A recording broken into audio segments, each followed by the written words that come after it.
Yes, indeed. Yo, Yo, come on with it. Law, I'm just so used to you having a new button. You ain't got no new button for me. Man, hey, they haven't did nothing new until today. They signed a Royce Freeman. Yeah, man. Let's go ahead and start teasing, man, the draft. Let's go ahead and start teasing what's going on. We just talked about it, if you don't mind. Oh yeah. Well, for those who don't know, man, we will be having a blast, man, out here at Shakerton's in Arlington. It's 1409 North Collins Street, and the reservation for the nation is 682-248-3545. Meet us there, and you'll be live with us. Come on with it. Let's get it. We also have a very, very, very special guest. Oh yeah. The final word. We're gonna be talking about that Dak Prescott. She's done a lot of work, man. The final word. Say hello to the people, Jazz. How's it going? Yes. Well, we're doing well over here. We are doing okay. We doing okay. Well with two L's then. How about that? Man. got two L's. Well. The final word. Well. It's a lot to talk about. CeeDee and Micah missed voluntary workouts. The final word. And Steve and all in. All in. They fight me over that all in. Oh, they fighting you? Yeah, on my Instagram. Hey man. You're not a real Cowboy fan, man. Just admit it. Why are you not a real Cowboys fan? I'm trying to know. All that crying. I like, man, stop all that crying. You know, it's a joke. It's all in. Oh man, I think that might be my favorite, but bro, one more time, bro. Hey, Law. Why you keep putting all in on all of your captions, Law? You're not a real Cowboy fan. Shut your mouth. Hush. Hush your mouth.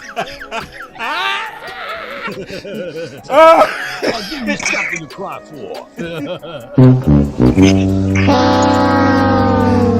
Oh man, They be killing me on this off-season thing. oh man, we need the draft, bro. Why are you turning on Dak?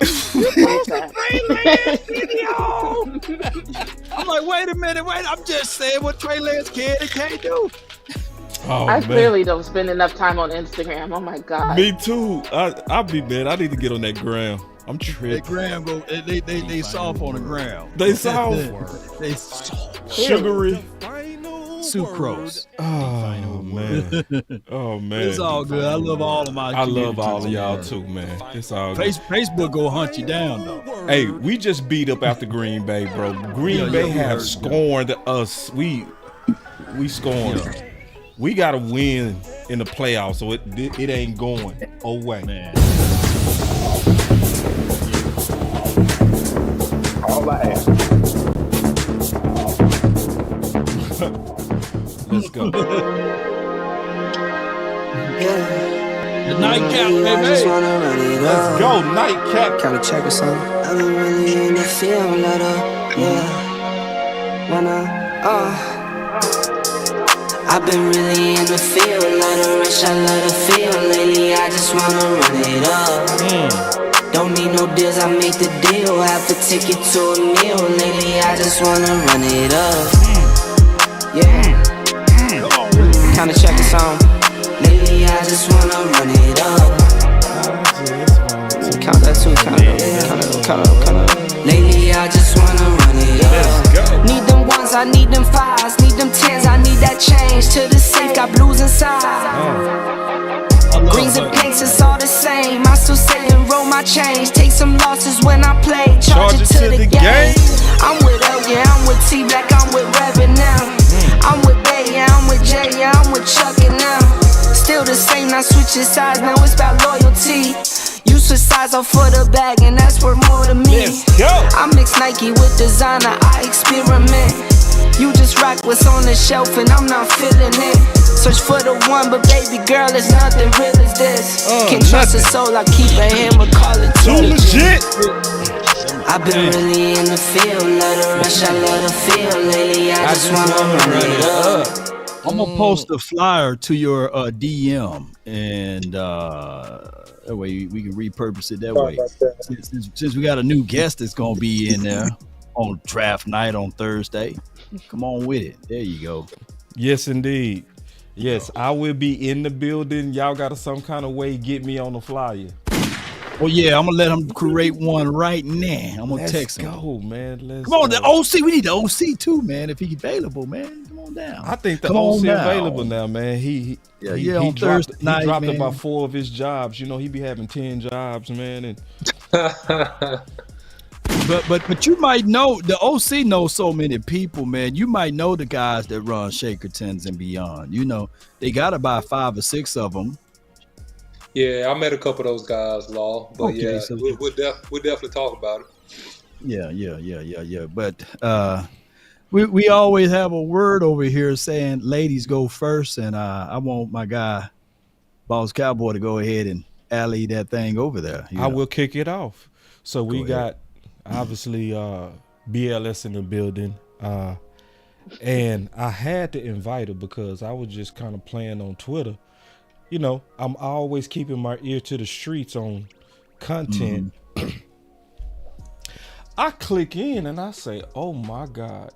I mean, it wasn't just cooking. It was flames. So she did a live that was supposed to be 30 minutes that turned to an hour because it was that rich.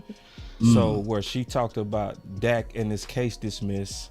So I want you to kind of just lead into it, man. You one of the sisters, you one of the girls. Big just came in the house. So take your time and kind of catch us up. We go ask you some questions and then you gonna be part of the show. Let's go. Sure. So, hi everyone. I'm Jazz with Bitches Love Sports. Can y'all hear me? Yep. Yeah. Okay, just making sure. Yeah. So I've been on here a couple of times, but hello, Cowboys Nation, to anyone who doesn't know me. So yeah, I've been following this Dak Prescott story ever since it broke, with the situation between the 2 lawsuits that have been filed in relation to sexual assault allegations. So just to catch anybody up who's not completely privy to what exactly happened, last month was when the story broke that a woman by the name of Victoria Shores was accusing Dak of sexual assault. Now, these accusations did not come with criminal charges. What ended up happening was she filed a civil suit in Dallas County that was related to a demand letter that she had sent to Dak Prescott 2 days after the Green Bay loss, actually, was when this demand letter originally reached Dak Prescott. And the demand letter was asking for $100 million in damages. Long story short, Dak Prescott declined to give her $100 million. So then she moved forward with making the situation public and then filing a suit. So it's basically like, hey, so basically the situation was like, hey, I suffered damages because I was sexually assaulted. Dak Prescott, give me $100 million. And he was like, no. And so then it was like, hey, judge, tell Dak Prescott to give me $100 million. And the judge was like, okay, you present evidence and we'll talk about it. Essentially, that's like a very like layman's way of putting it. So on the flip side, Dak and his attorney, Levi McCathern, if you've been following Cowboys situations for a while, you've heard that name before. Levi McCathern has represented Jerry Jones. Levi McCathern represented Michael Irvin in his recent situation with the Marriott in Arizona. And so he represented Dak Prescott in this situation.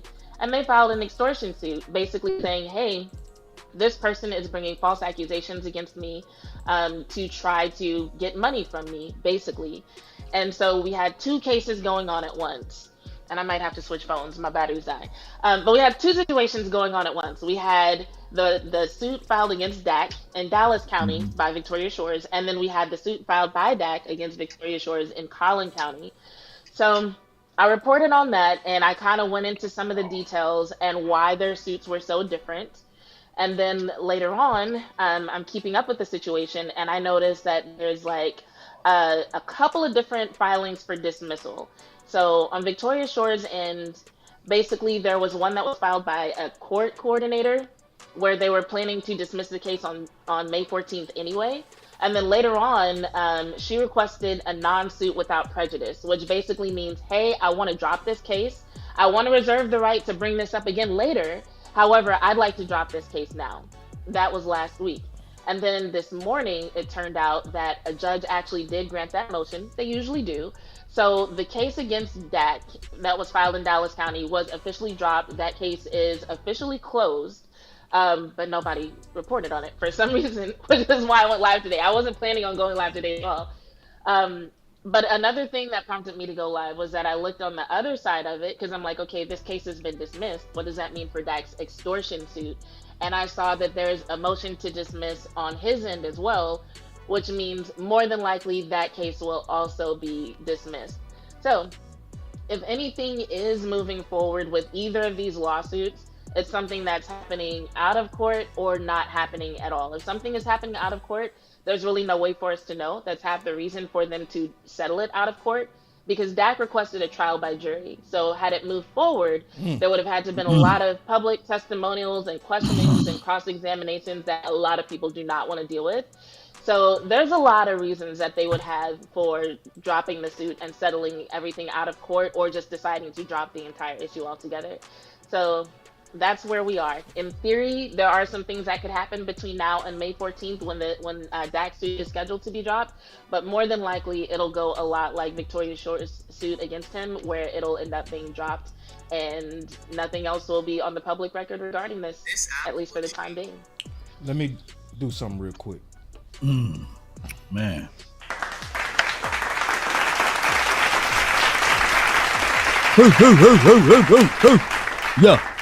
Yeah. Bravo, good job with that. Great job. I mean, Yeah. And OC, I know you had some thoughts on it because you had your opinion on it before. You were saying, OC, can you flip your camera? I can't, man. My device is glitching, so I apologize, guys. Bear with me. I tried to do it several times, so It's I'm all very good, bro. sorry about the borders. But I'll have it fixed for the next show. Your sound is fantastic, though. Fantastic sound. Yeah, thank you, man. This is what I said. In these type of matters, typically, if there was nothing that could be a slam dunk, judgment against Dak Prescott, that this thing will be dropped and they would settle it out of court, which is really the most advantageous way for her to do it, to get any dollars if she felt like any wrongdoing was or had taken place. Dak Prescott was willing to go to a trial by jury, which is the indication there is that he believes he completely did nothing wrong in the situation, and that this is truly or was an attempt to extort millions of dollars. So if the defense or the prosecutor had a leg to stand on, they would have proceeded, and this would not have been thrown out. But the fact that it was thrown out, it was basically a threat. And when she saw that she didn't have the money, or they didn't have the evidence to continue to press forward, then they went ahead and dropped the thing. Now, it could also mean this, though, that oftentimes civil matters are settled out of court, and that it could have been something done, behind closed doors out of court, just to make the situation go away. Yeah, quite possibly. And the truth is, we'll never know, but that is usually how things play out. And when I say never, I mean like unless somebody leaks something that we wouldn't ordinarily be privy to. But everything that you said is more than likely what has happened, even from reading the demand letter that she issued and reading the contents of her petition against Dak Prescott. There just wasn't a lot of substance there. She would have had to have a lot more in terms of evidence and or witnesses and other facts in order to go anywhere. And that's not according to me. That's according to several people who are in the know and who are legal experts or legal professionals, who all looked at the situation and said, yeah, there's simply not enough here. And so, yeah, it would serve to reason that she kind of had to drop the suit if everything she included in the petition was all she had. It would serve to reason that the case would be dropped. And to give a little bit more color, about this, it typically in civil matters, and don't ask me how I know this, but typically in civil matters, how you know this? It's no, we're not even going there. I know this because of life, but I'll tell you this. Oh wait, you good, bro? I'm messing with you. Yeah, but typically in civil matters, it's a 51% prove all, right? And so this was a civil matter, so she couldn't basically prove in a court 51%, like that it was likely that something happened. It's 51%. Criminal is beyond a shadow of a doubt. So Right. it's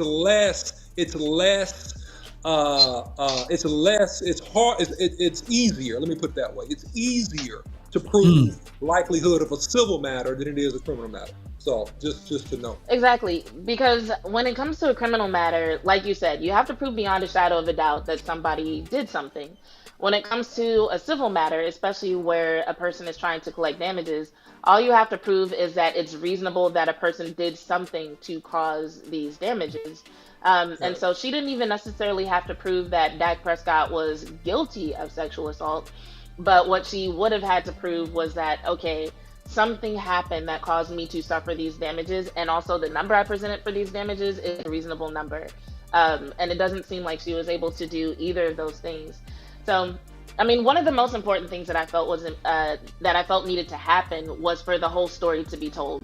Because when it came out that a suit was being filed against Dak Prescott and that these charges were associated with that suit being filed, I felt like everybody was covering it and everybody was talking about it and everybody was like, "Oh, Dak Let me Prescott might have pause you done real X, Y, quick. Z." Can I pause you real quick? Go ahead. Because I'm gonna aid you in that. Okay, I'm gonna get your back in that.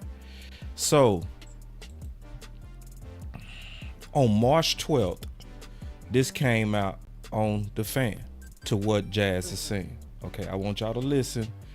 It's very relevant to what she just said. And then I want to make sure Law and Big get in on this conversation. Listen to this. Your home of America's sleeping team. Of course, we all knew that this would happen. Literally the only organization, the only one in the NFL who did not make a free agent transaction or any transaction yesterday and said we have an extortion case to talk about. And I first saw this from Mike Florio, ProFootballTalk.com, who joins us on the D&M Leasing Hotline. Of course, the book is out, Father of Mine, only $3.99 for the ebook option. Mike, good morning. How crazy was yesterday for you? Well, it was very crazy. It's one of our most jam-packed days of the year. I think we had 137 total posts at ProFootballTalk.com over the course of the full 24-hour period. You know, it drives people crazy, some people in the media, when you call it the legal tampering period, because it's not really tampering if it's permitted and it's the negotiating window. Look, tampering is rampant in the NFL, and when these deals get done 15 minutes after the green flag gets waved, it tells you that there were communications, extensive communications and negotiations before noon Eastern, 11 Central yesterday. So a lot of stuff happened, but of all the stories, of all the moves, of all the releases, transactions, and trades, our most trafficked story of the entire day, even though we didn't post it until about 7 o'clock Eastern yesterday, was this Dak Prescott extortion case and negotiations before noon Eastern, 11 Central yesterday. So a lot of stuff happened, but of all the stories, of all the moves, of all the releases, transactions, and trades, our most trafficked story of the entire day, even though we didn't post it until about 7 o'clock Eastern yesterday, was this Dak Prescott extortion case. That was number one of free agency? Number one on the first day of free agency was the Prescott case. Mike, Okay. So, Big, I'm going to pass this because Big and Law, y'all ain't said nothing yet. I want to make sure y'all get in.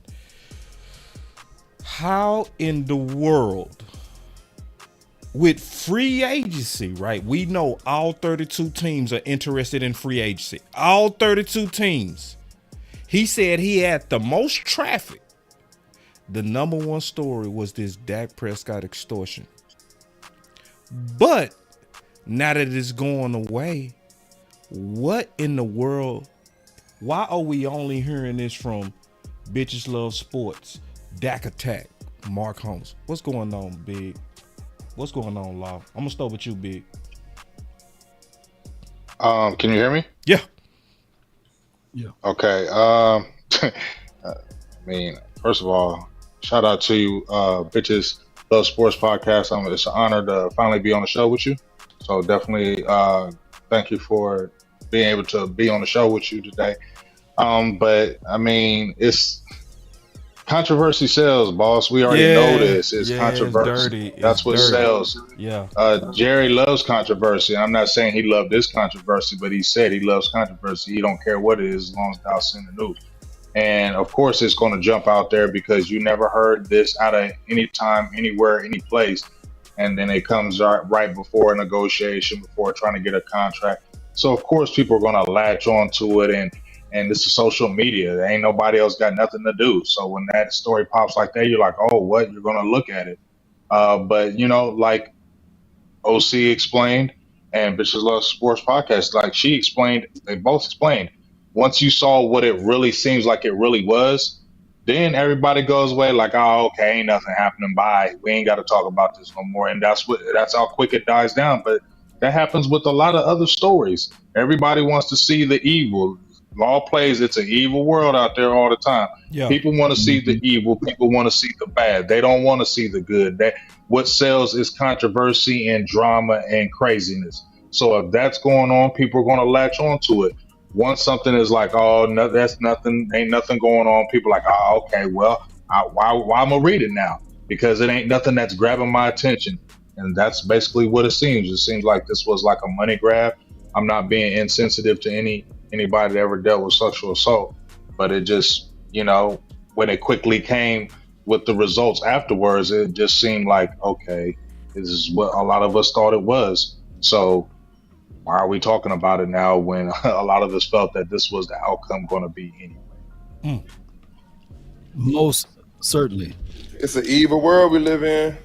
And when you say that thing all together, man, it's crazy that the 3-letter network, you didn't have to hear from them on speaking on this topic because they were wiser than the flagship station, as well as for whatever Mike Florio was trying to sell his book and trying to get sensationalism out there, which is crazy. It's crazy that all of a sudden your flagship station talks about these things and say, well, that was going to be a driving force of this particular rating session that we needed. But there are situations where even Stephen Jones, he has some things that's going on. He got some things that's in the closet. I'm not going to say it right now, but we know for sure publicly there is a case with Jerry Jones, an SA case that they pushed back for 2025. So I mean, they could have ran with that. And then on top of that, Jerry Jones got a whole child out there, fighting for percentages of this particular company called the Dallas Cowboys. So there's so many stories that they can't touch upon and talk about. But we all know that, like what my guy Big Game James said, we live in a world that's evil in hate sales and sex sales and all of those things that's negative sales, and people going to do that. They're going to sell it. They don't care who they hurt. They don't care what happened along the way. They just want to sell it. And just look at the storyline of Dak Prescott. He lost his mom. He lost his brother. I mean, the year in 2021, he even lost his grandmother, but people were still saying, give me the results. Give me the results, even with a poor calf. Remember just last year, Joe Burrows, he had the same calf injury. And they were saying, well, the reason why he's not playing up to the kind of caliber is because of that calf and he's not able to step in on his throw. Well, I was like, excuse me, in 2021, he had the same calf injury, and that wasn't even a talking point. They were like, hey, give me the results. Give me the results, Dak. We don't care if meat was falling off the bone. No diddy. So, hey, they just said, give me the results. And that's just what it is, Cowboy Nation. We just got to sit back and watch the storm as it processes. That's how it goes, unfortunately. I'm going to get the OC and Jazz back up. I want to play something to your point because I think you queued it up perfect, too. Because I've been learning this week, man, a whole lot. A whole lot. I think I'm starting to, and I'm gonna give my opinion after I heard from the OC and Jazz. But this is something else that came out that kind of caught my attention. Now, this is from April 13th. So the clip that y'all heard was from a month ago. This one is even more eye-opening, and I want to personally thank Mike Florio because none of this would have happened without him being a guest. And I would also say the fan, because this came out from the fan, and I want to kind of play this and then we'll talk about it. He is a generational talent. You find a way to deal with it. One of the things you mentioned just now, and then you mentioned it in the article, and Sean and I didn't really understand what you were saying, because you mentioned the flagship, and you said, hold on real quick. Flagship, like what? Hold on. Wait. Because he said you mentioned the flagship. Y'all give me 1 second, man, to get this right. Y'all give me 1 second, because I want to make sure it play all the way through. Okay, it's ready. Mm-hmm. What are we missing? What does that have anything to do with it? You guys have a contractual relationship with the Cowboys. Woo. There's a line that if you guys cross it, you got a contractual problem with the Cowboys. They start calling up and complaining to your bosses. Look, I got a relationship with the NFL and NBC. If I say things the NFL doesn't like, they call up and complain about me. I mean, it's dangerous water to swim in. That's the point. And because there's that built-in relationship, and because we've got so many media outlets out there that are owned and operated by teams and leagues now, that becomes the first thing that people in the business at a minimum look at and say. So when stuff come out from the fan, he's saying that they look at the connection. And he said that's the first thing that people in the business, meaning media people. Yeah. I think this would have been a perfect time to call Mike Florio a moron. I think it would have been perfect. Yeah. But let's see if it happened. This isn't some, independent, completely and totally free from any potential influence from the Cowboys media outlets saying this. This is somebody where there are tentacles from Frisco that are involved. And again, on the front end, the question is, did the Cowboys have fingerprints on this story in the first place? And then on the back end, it is, what have the Cowboys done to try to take some steam out of this, because it has that extra piece of legitimacy?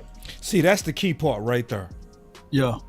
That he said just because it came from the flagship, it automatically gives icky stories legitimacy.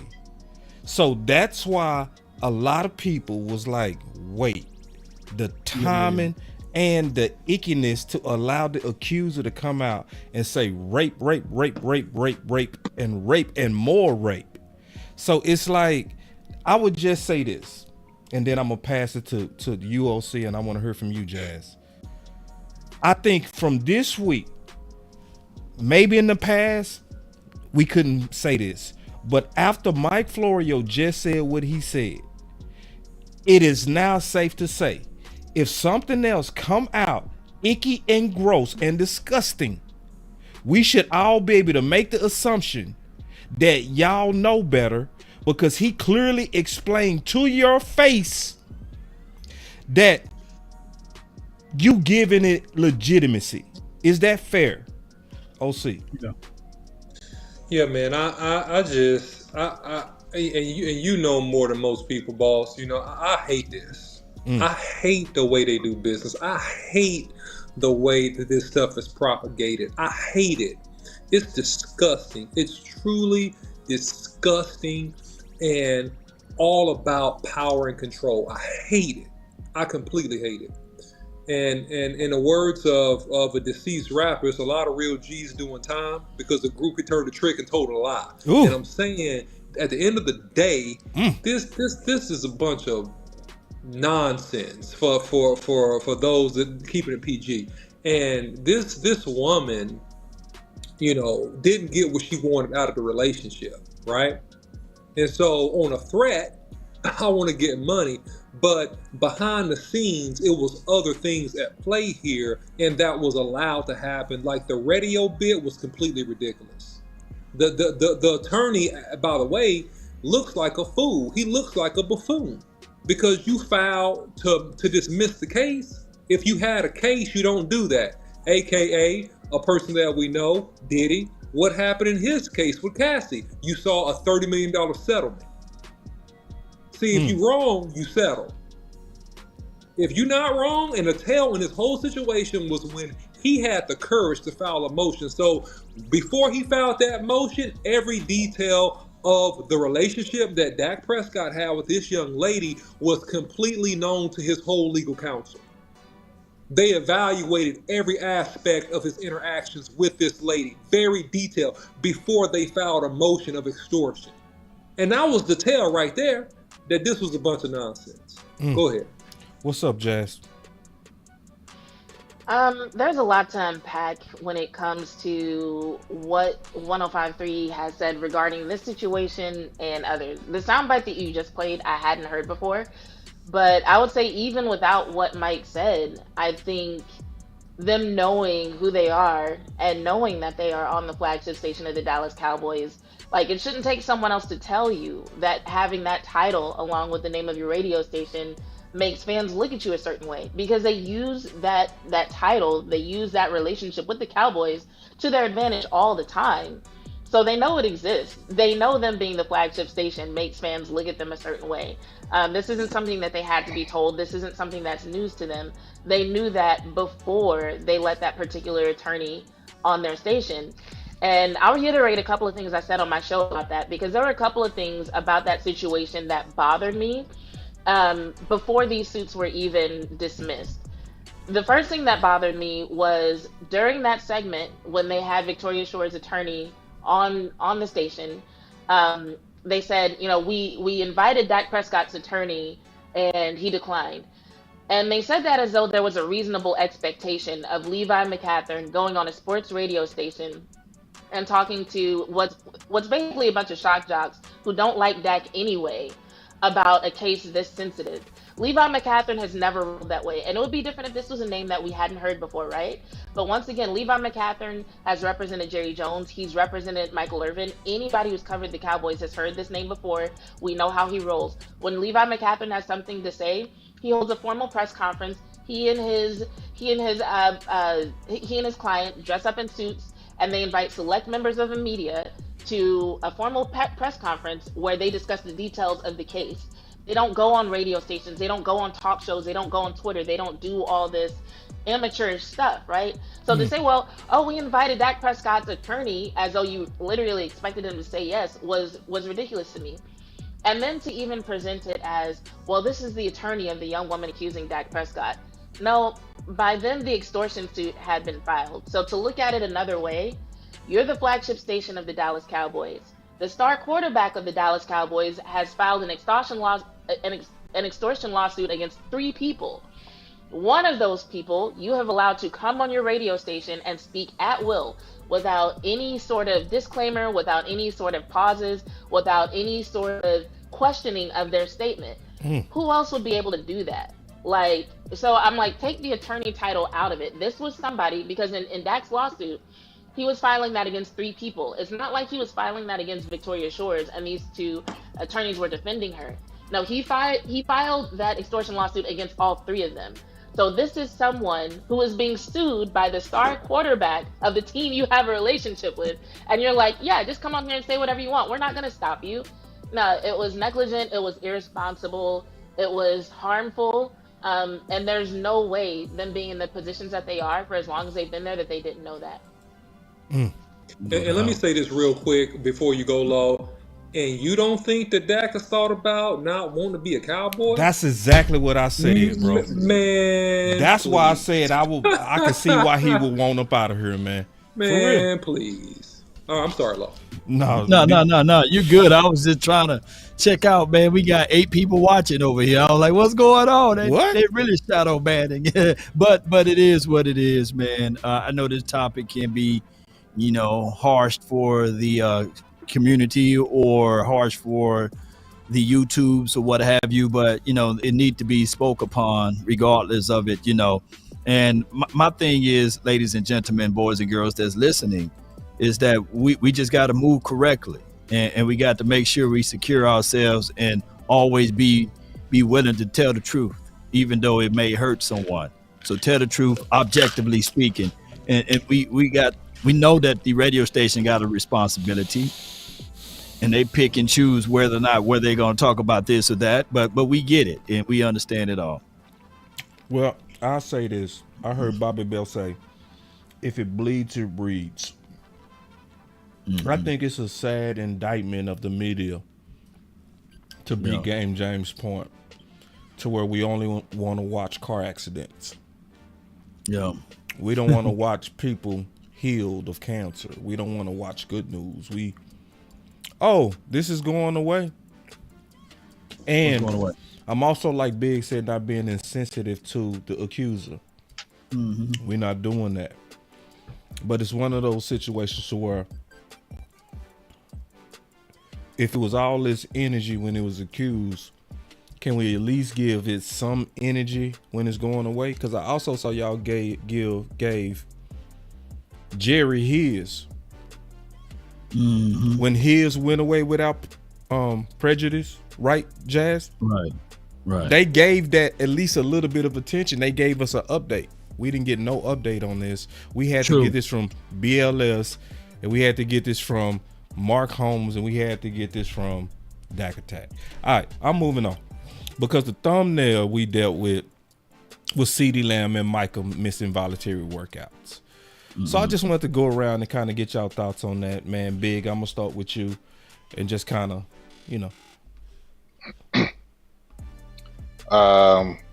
This is not abnormal.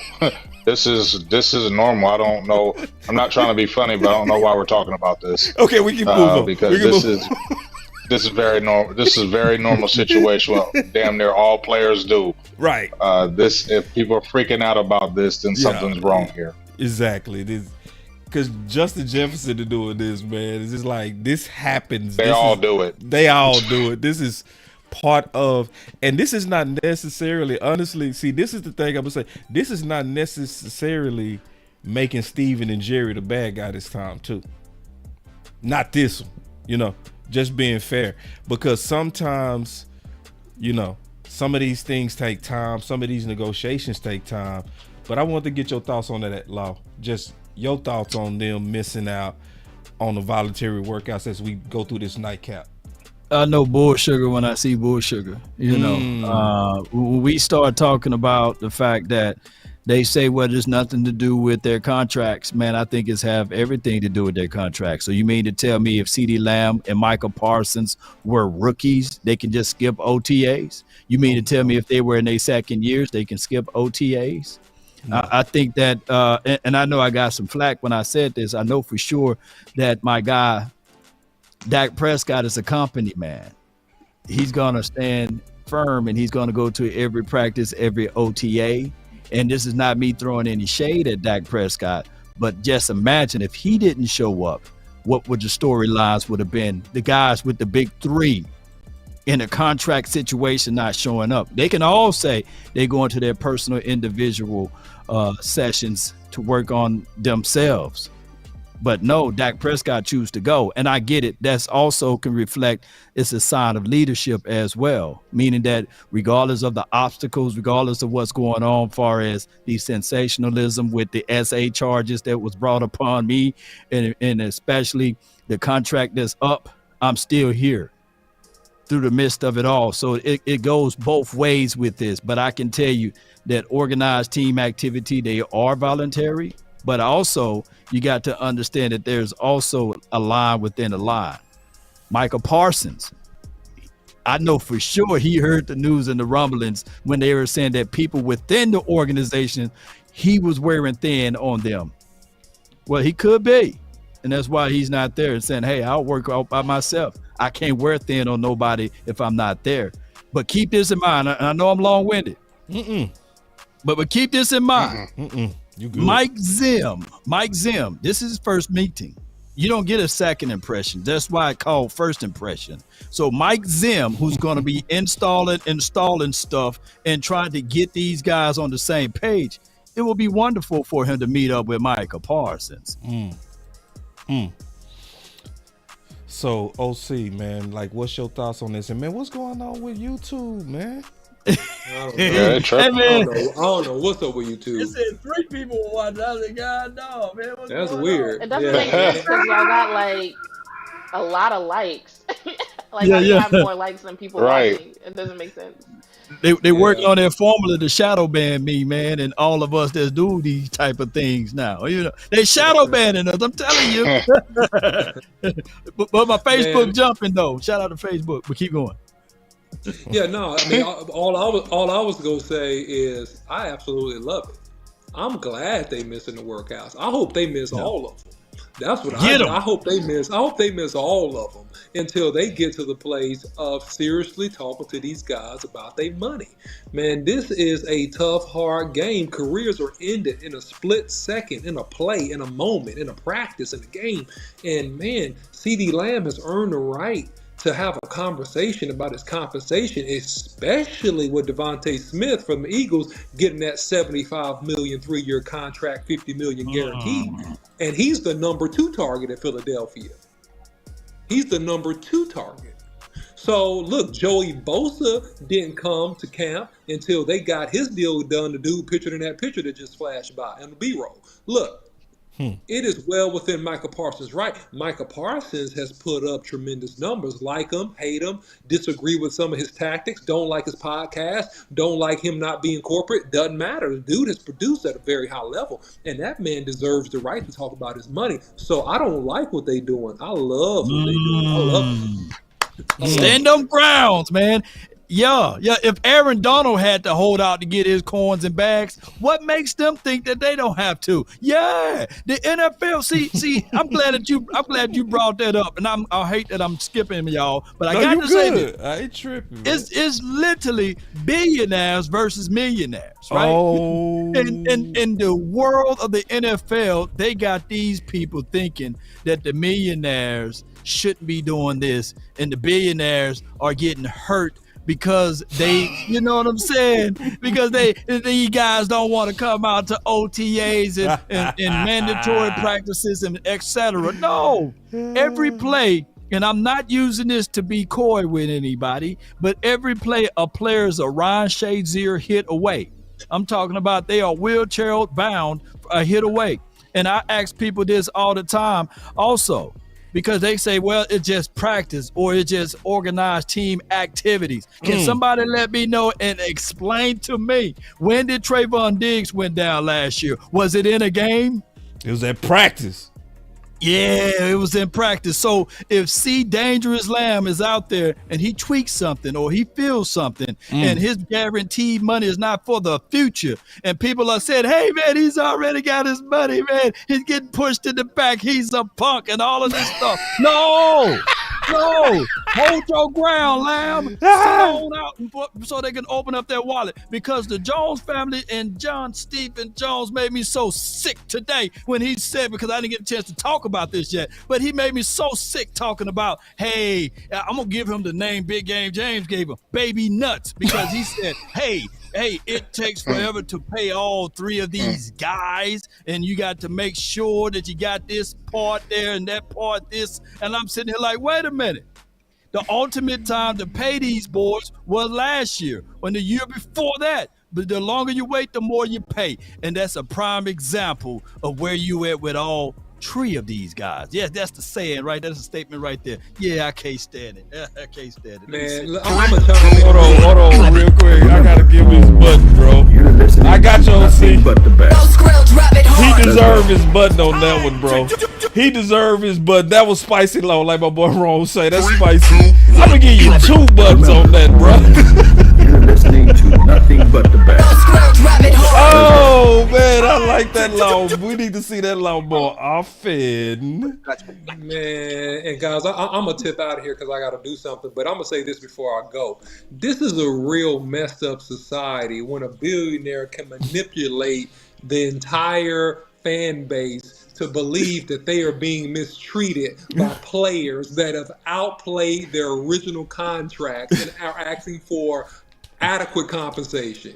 We live in a messed up world, man, because the billionaire has manipulated millions of people to feel as though this player is manipulating and hurting him by asking for his money. This is ridiculous. This is crazy. I'm sorry, y'all go over here.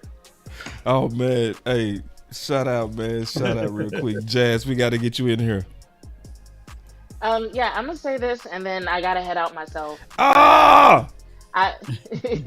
Sorry, but I 100% agree with Laws. So, like, I think there's a couple of things at play here. Like, one is the fact that this isn't the first season that both Micah and CeeDee have kind of done their own thing in the offseason.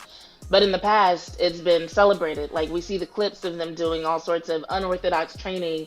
And especially in the case of CeeDee Lamb, every season he does a different sort of training with a specialist. His rookie year, he had a real problem with drop passes. He fixed it. He got better at route running. He got better as a blocker. He got to the point where he can line up from damn near anywhere on the field, and all that, everything, including his yards after catch. All those improvements you can literally track to videos we saw of him working with specialists during the offseason. So, in my opinion, if that's what he's out there doing, that should be celebrated because we can look forward to CeeDee leveling up even more. So the fact that it's being like pitched to us as like this big problem, especially when we're talking about like a voluntary situation, right? I feel like it's a little bit of propaganda in that. And to kind of add on to the point about billionaires manipulating people against millionaires, we have to remember that this is the same NFL where Tex Schramm told the NFLPA, "You are the cattle, we are the ranchers. We can always get more cattle." Now, yes, that was in the 80s. And Tex Schramm was here a long time ago, but you have to think about the organization of the NFL and what kind of culture exists within the NFL that made him feel comfortable saying that. Not to like a player that was causing problems, not in like a secret conversation. This is something that the man who was president and general manager of the Dallas Cowboys at the time felt comfortable saying to the head of the NFLPA, something that he knew would get reported back to players, and he didn't even care. He did not care that in the midst of discussions about a possible strike, he did not care that players might find out he was referring to them as cattle.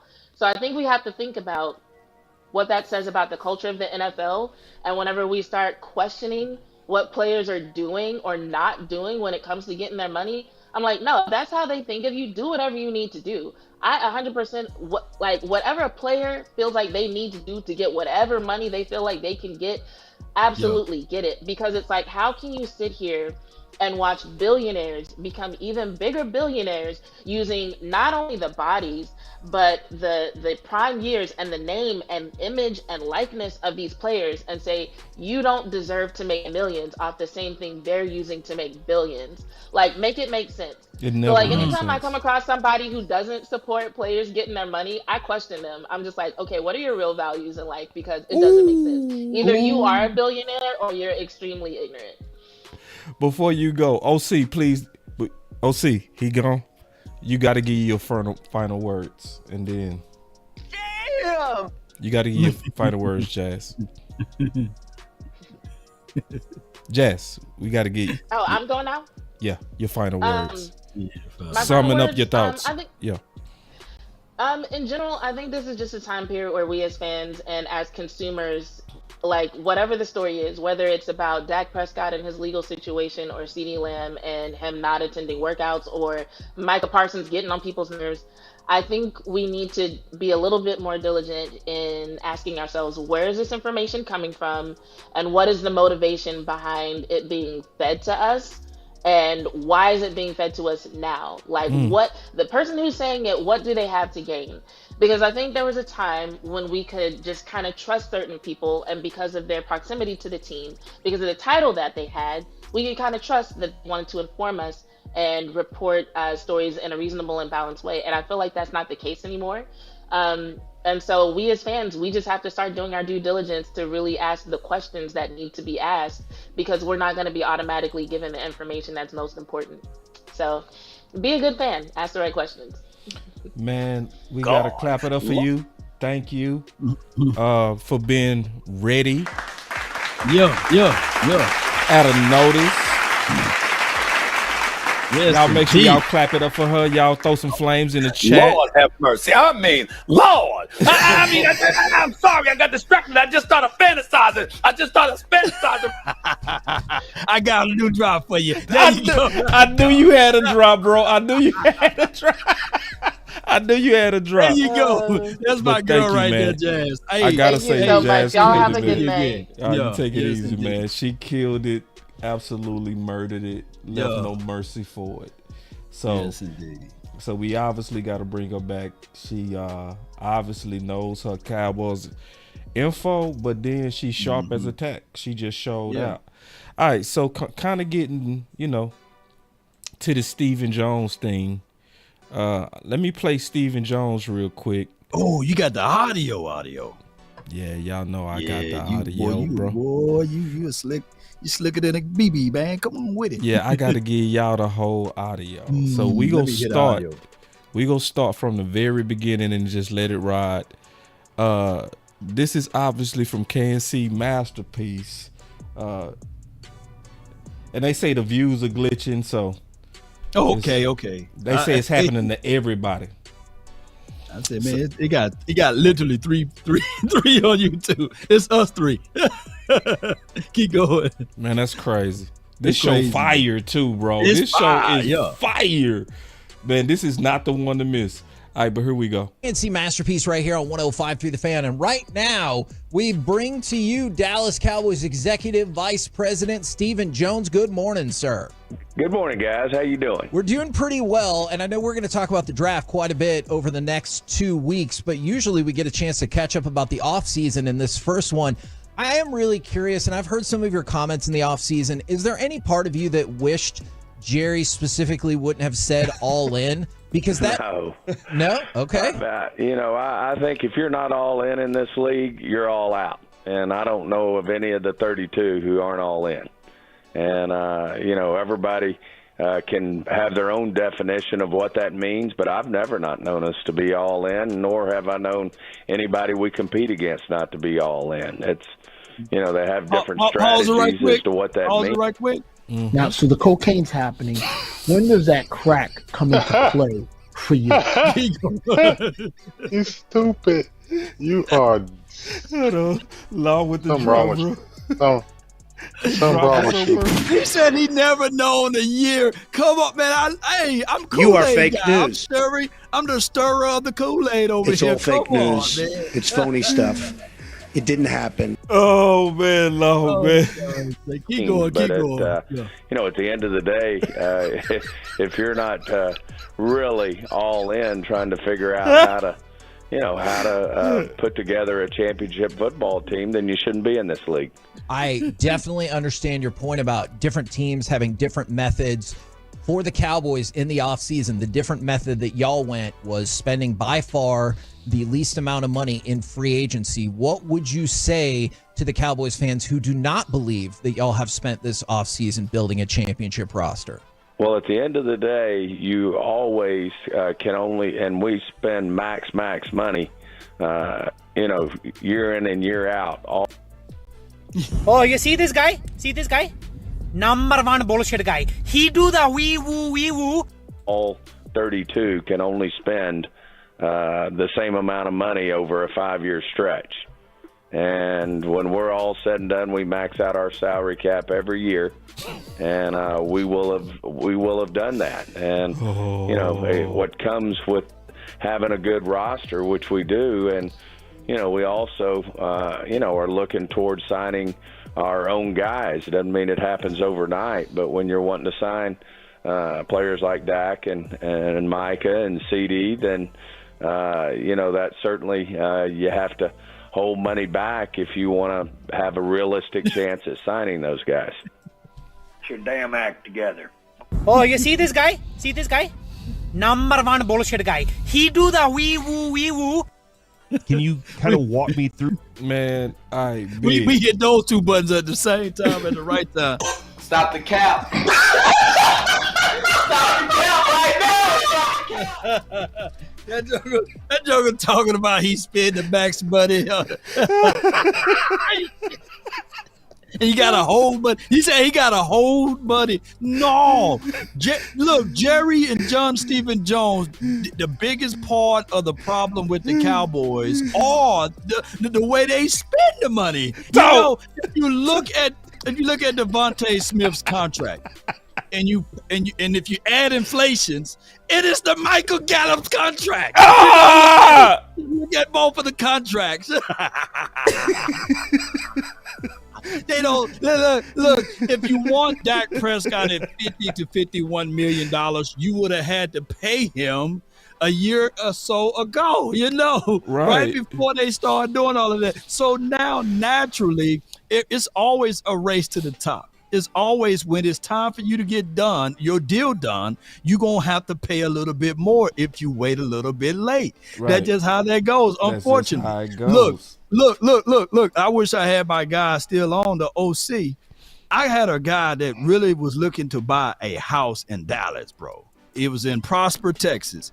It was $580,000. My guy, Balls Cowboy Sports, $580,000. He waited 3.5 years. Guess how much it is now? Ooh. It ain't 580,000. It's way up there to 900 and no. It's $1 million. Yeah. But he waited too late. He could have got in at 580. So that is how, unfortunately, the entirety of this particular league. If you wait late, you're gonna pay more. Go ahead, Big A. Go ahead. I think this is just a situation. I don't know if Tuck has said it or maybe it's other people have said it, but I think this is a situation where Cowboys are conservative. They're scared. They don't want to be the first out there because they have the fearing of overpaying. So if they're the first out there and they're the first one that jumps out there and makes the signing, then they feel like if that player doesn't live up to that, then they feel like they got burnt.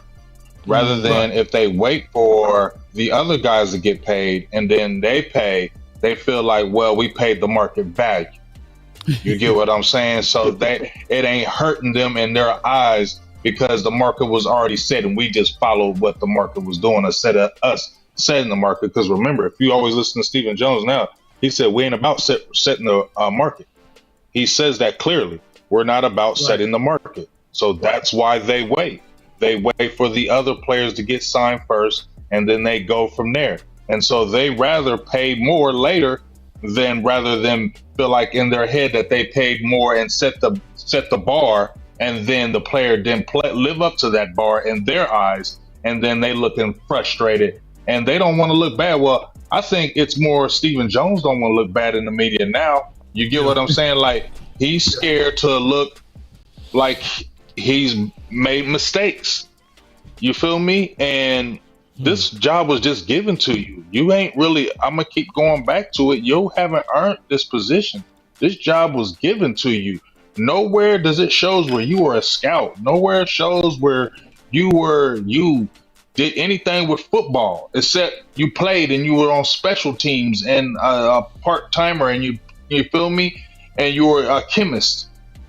That's what your major was. I don't see no major in football. I see major in chemistry. You feel me? Yep. So when I hear Stephen Jones talk, you're not a football guy to me. So that's why I don't listen to you. You are a money guy, but you a cheap conservative money guy. And that's always, in my opinion, when we look at the players that Dallas picks, right, from the draft, I made a video about this. I don't think the Cowboys draft great. I think they draft good. I don't feel like they draft great because if you really go back through the last few drafts, they haven't been great drafts. They had a good one last year and, 2021 and 2020 was good. 2019 ain't none of them on the team. 2018 ain't none of them on the team. 2017 it's only Jordan Lewis. And 2016 it's only Dak. And then you're talking about possibly starting an offensive line with 3 undrafted linemen. And Brock Hoffman, maybe TJ Bass, and Terrence Steele. Where do we think that is going to get the team over the hump? Because let's look at it. Was Marquise Bell drafted? No. Nope. Look at all the players that the Cowboys rely on from the 4th round on. Bland. Bell. Steele. Not hating, but these guys are all Wanye. late round picks. Wanye. Shout out to Wanye. Wanye. I mean, boy, you I'm not hating now, big game, James. And you know what it is. But You're right on that, bro. You right on it. Go ahead. No, go ahead. No, I was saying that you know how Stephen Jones got this philosophy and theory that in free agency you pay bad players like they're good, and you pay good players like they're great. Right. Like they're elite. Yep. He said that. Great like they're elite. So if you look at how the Cowboys are viewed upon, they are talked about because we get the most premier games. So they're going to talk about our drafted players. They're going to talk about our bad players like they're good, our good players like they're great, and our great players like they're elite from our drafting philosophy, because they keep bringing them up. They keep saying that these guys, hey, the Cowboys draft well. The Cowboys are a real great drafting team. But think about this. The Kansas City Chiefs, they draft pretty well as good. They draft pretty good as really well. Do. You know, yeah. The LA Rams, they drafted really well. The Detroit Lions last year, they drafted. The Texans. So we're not the only ones that's in here that's saying that, hey, we drafting pretty well. There's other teams that draft pretty well. Plus, they do the free agency thing, and we're not doing that part of it. And that's where the problem is because if you're going to lean on your draft, you're going to have to also lean on inexperiences and also those things, whereas it takes time to develop. That's why they say you are a draft and developing team, meaning that when it get down to the playoff time, these boys may have lack of experiences, or they may become a shell of themselves in these bigger moments because they've never been there before, because they all do. Phenomenal point. Phenomenal. And also, just to bounce off of that, Law, just like I said, when we play these teams, right? When Dallas plays these teams and we lose to these elite teams, look at why. A lot of times we have good players in positions, but those other teams may have more elite players than us, and it gets exposed. Y'all played the game, right? Yeah. Boss, right. Law, you played the game. Yeah. I've coached and played, and we've been on teams, or you may have coached a team where you were damn good, right? But you knew when you went against them one teams. Yeah. You know when you went against them one teams, I got some good players, but when I play this damn team, we got to coach our ass off. We got to play damn near perfect football, because if we don't, we're going to get beat. And that's what it feels like with Dallas. Like, we know we're going to beat certain teams. We know we're going to win division. But when we come against them elite squads, we ain't got them guys. And it gets exposed. And if you're not coaching greatly, and if you're not playing damn near perfect football, it falls off the rails. And look how it happens in the playoffs with us, y'all. Well, I got an example for you. I grew up, our school went from 4A to 5A, so we was a 5A school. And whenever we seen a 2A or a 3A school, they may have one or two guys that light them up. But man, overall, we whooping ass, baby. We coming another, like, yeah. They done fool around. This is going to be our homecoming game. Yeah. And we just blowing off the ball. We making all type of plays out there on the field. We telling people, hey, man, look at me. Mama and them coming to this game tonight because it's finna be prime time for your mind. Watch out. Your boy finna get in an end zone. I might do something strange over there because it's just what it is. And people that's watching right now, they understand when it's 5-8. I don't know. Texas different though. Y'all might have 6A, 7A. Y'all might have y'all like a doggone NFL team out here in Texas. How y'all are out there? Man, we the truth out here, man. You already know. Yeah. I seen some rivalries, man. There's some good stuff, even on all across. Duncanville versus DeSoto. Oh my goodness. I'm gonna tell you right now. I'm gonna tell you, Ohio got some good football out here too. Now Ohio got some real good football out here. Got some dogs in Ohio. It's a top 10. Y'all do. Yeah, we got some. It's sleepy. You sneaky, but we got some players. It's that Midwest. You think they can run up on Texas like that, though? Hell no, they can't do that. Hit the button, man. You said it before I could do it. I was going right to that button. Hell no! I started making my way to it as soon as you asked that question. Look, I ain't dumb now. Yeah, you keep it real. I know you keep it real. Steven said one thing that kind of got my attention, man. I wanted to play it, and then talk to you brothers about it. Steven, is the concern at offensive line, like, we've all been very concerned about it. Is that overblown, or do you feel that is an area that needs to be addressed? Well, we just think you have to continue to evolve as an offensive line, and certainly you hate to lose a player like Tyron Smith, who's going to, in my opinion, be a Hall of Famer.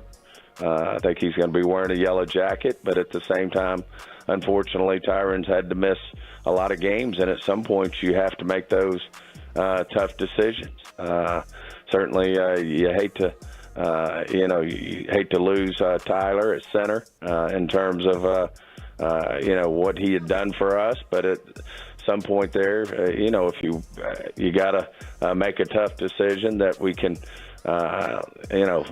have him go to another team, and we can replace him hopefully, and have a center who's better. And we like the young guys that we've brought in here over the years.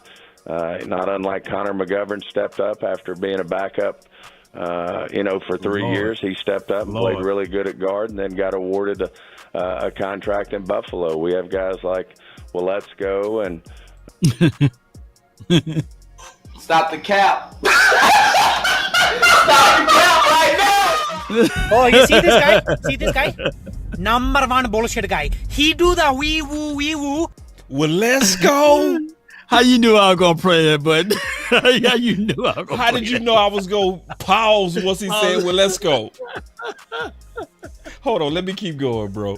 Awesome Richards, and young players that are on the come. TJ Bass played really well for us last year. So obviously they're guys that our fans aren't as acquainted with. Oh my God.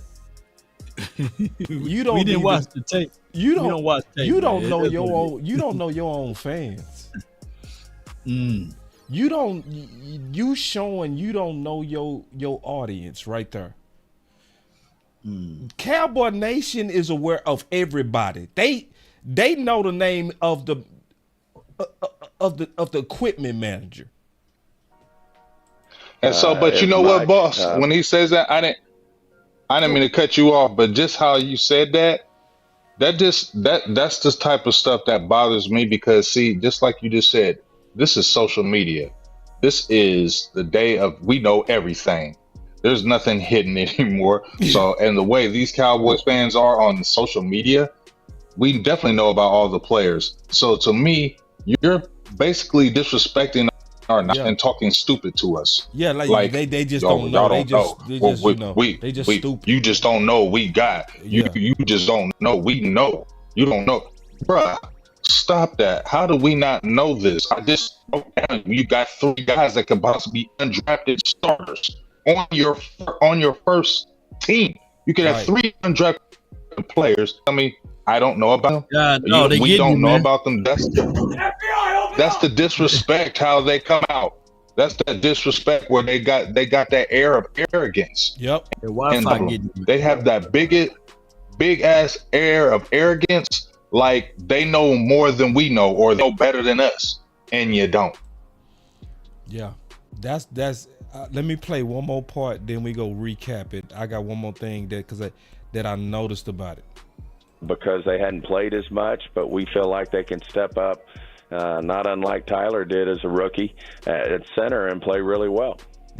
I did hear Tyler say that he was playing guard this year, and I was kind of curious if that we're trying to figure. I ain't going there. Hey, before you go down there, yeah, the insane part for him to tie in a first round draft pick like a Tyler Smith to a Matt Waletzko and a Joshua Ball is just crazy insane, because it's the expectations for Tyler Smith to play well. It's there on the table. He's a first round draft pick. Right. The expectations for what? A 5th round draft pick out of Matt Waletzko and a Joshua Ball. Look, come on, man. Come on. You don't have to lie to kick it with us. We understand, Let me ask y'all a question. Did Matt Waletzko play? Nah, it's shoulder. He came in 1 game, 1 or 2 games. Yeah. He hasn't seen a regular season game yet, has he? No. I thought he played in that game when we scored a touchdown. He ain't played in a regular season game, dog. Well, he haven't played then. Yeah. Jeez. Okay. Did Chuma play? Yeah. Hell yeah. Why? Did anybody notice they never mentioned free agents?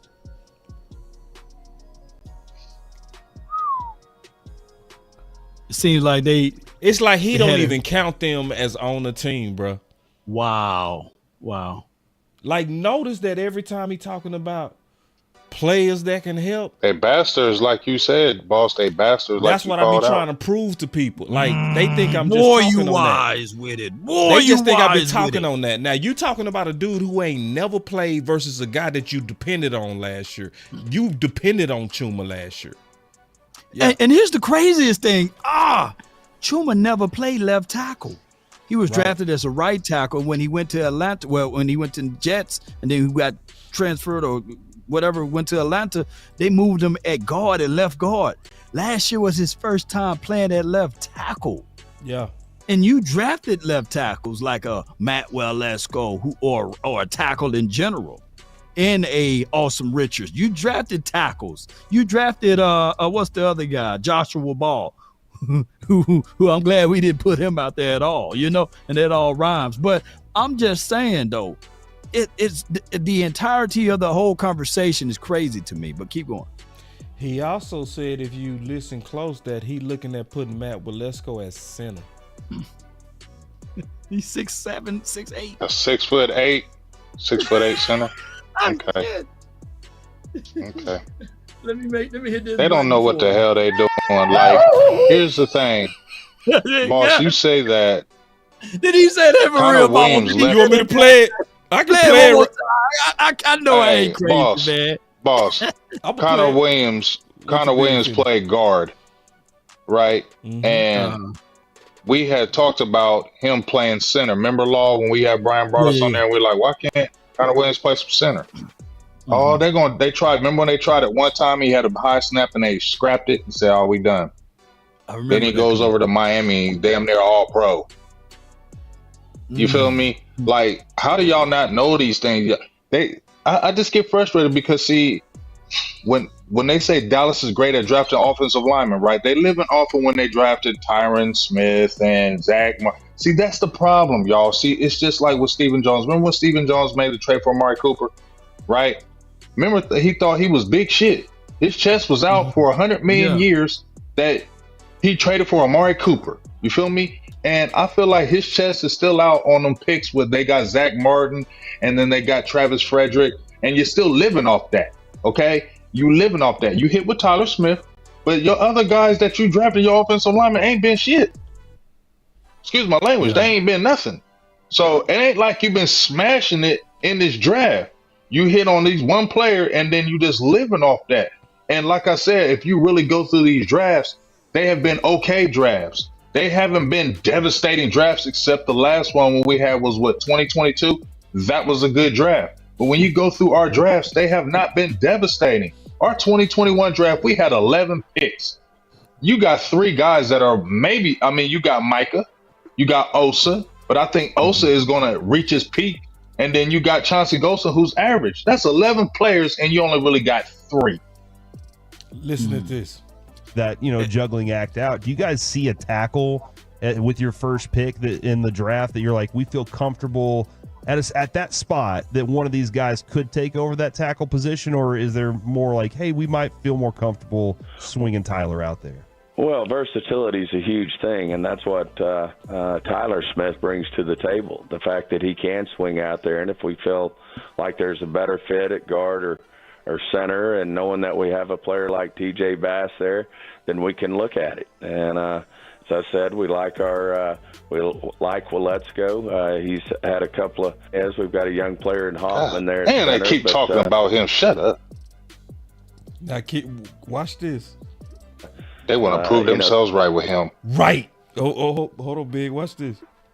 There's some guys that we may give a chance there to snap the ball. It's not out of the question that T.J. Bass gets reps at the center position. So all these things will work into our strategy as we move forward. All right. Okay. Yeah. If it's Matt Waletzko, he will be the tallest center in NFL history outside of a guy named Richard Sly, who played in 1965. You know what I'm saying? So it just show you it's crazy, how much man. He's in love with the ideal of our guys. That he will go from heaven to earth to make these draft guys work. Yeah. What did he do with Ball? You're not working out tackle. Let's play you at guard. Matt, well, let's go. You're not working out. Let's try center, right? Anything but just fair competition. The thing that I'm getting out is just out of touch. You basically told the fans, y'all don't know. Y'all don't know this team. And this is the thing I'm getting out of this whole interview, to be all the way honest. You know what's going on? They are miscalculating the education of their fans. See, there was a time maybe we wasn't smart as fans, but the more and more Law Nation grew, Big grew, Mark Holmes grew, then I got into space. You know what I'm saying? And then and then you start having these writers do a good job of explaining the cap, and you have all of these Cowboy fans who are readers, like Big. Before Big was doing any kind of content, he was a reader. He read everything religiously. So you go up there and you say stuff like, we ain't spending because we got to pay our guys. And you got people like Big who already know the cap up and down. You know what I mean? You got people like Cowboy Martin, right, who can break down the cap, right? He be going crazy. Yeah. He be going crazy. Yeah. Well, and then we share this information. Joey Ice, too. We got to get Joey Ice. Yeah. You got to get him on the show somehow, man. Do he talk? Do we have a podcast? I tried to get a couple of them on. Some of them just want to be on Twitter. Yeah, he do a podcast with this Connor Lifestyle, so we can definitely get him on. Yeah, they good Joey, man. Cause I need to know about this cash thing that he be breaking it down, boy. He be breaking it down.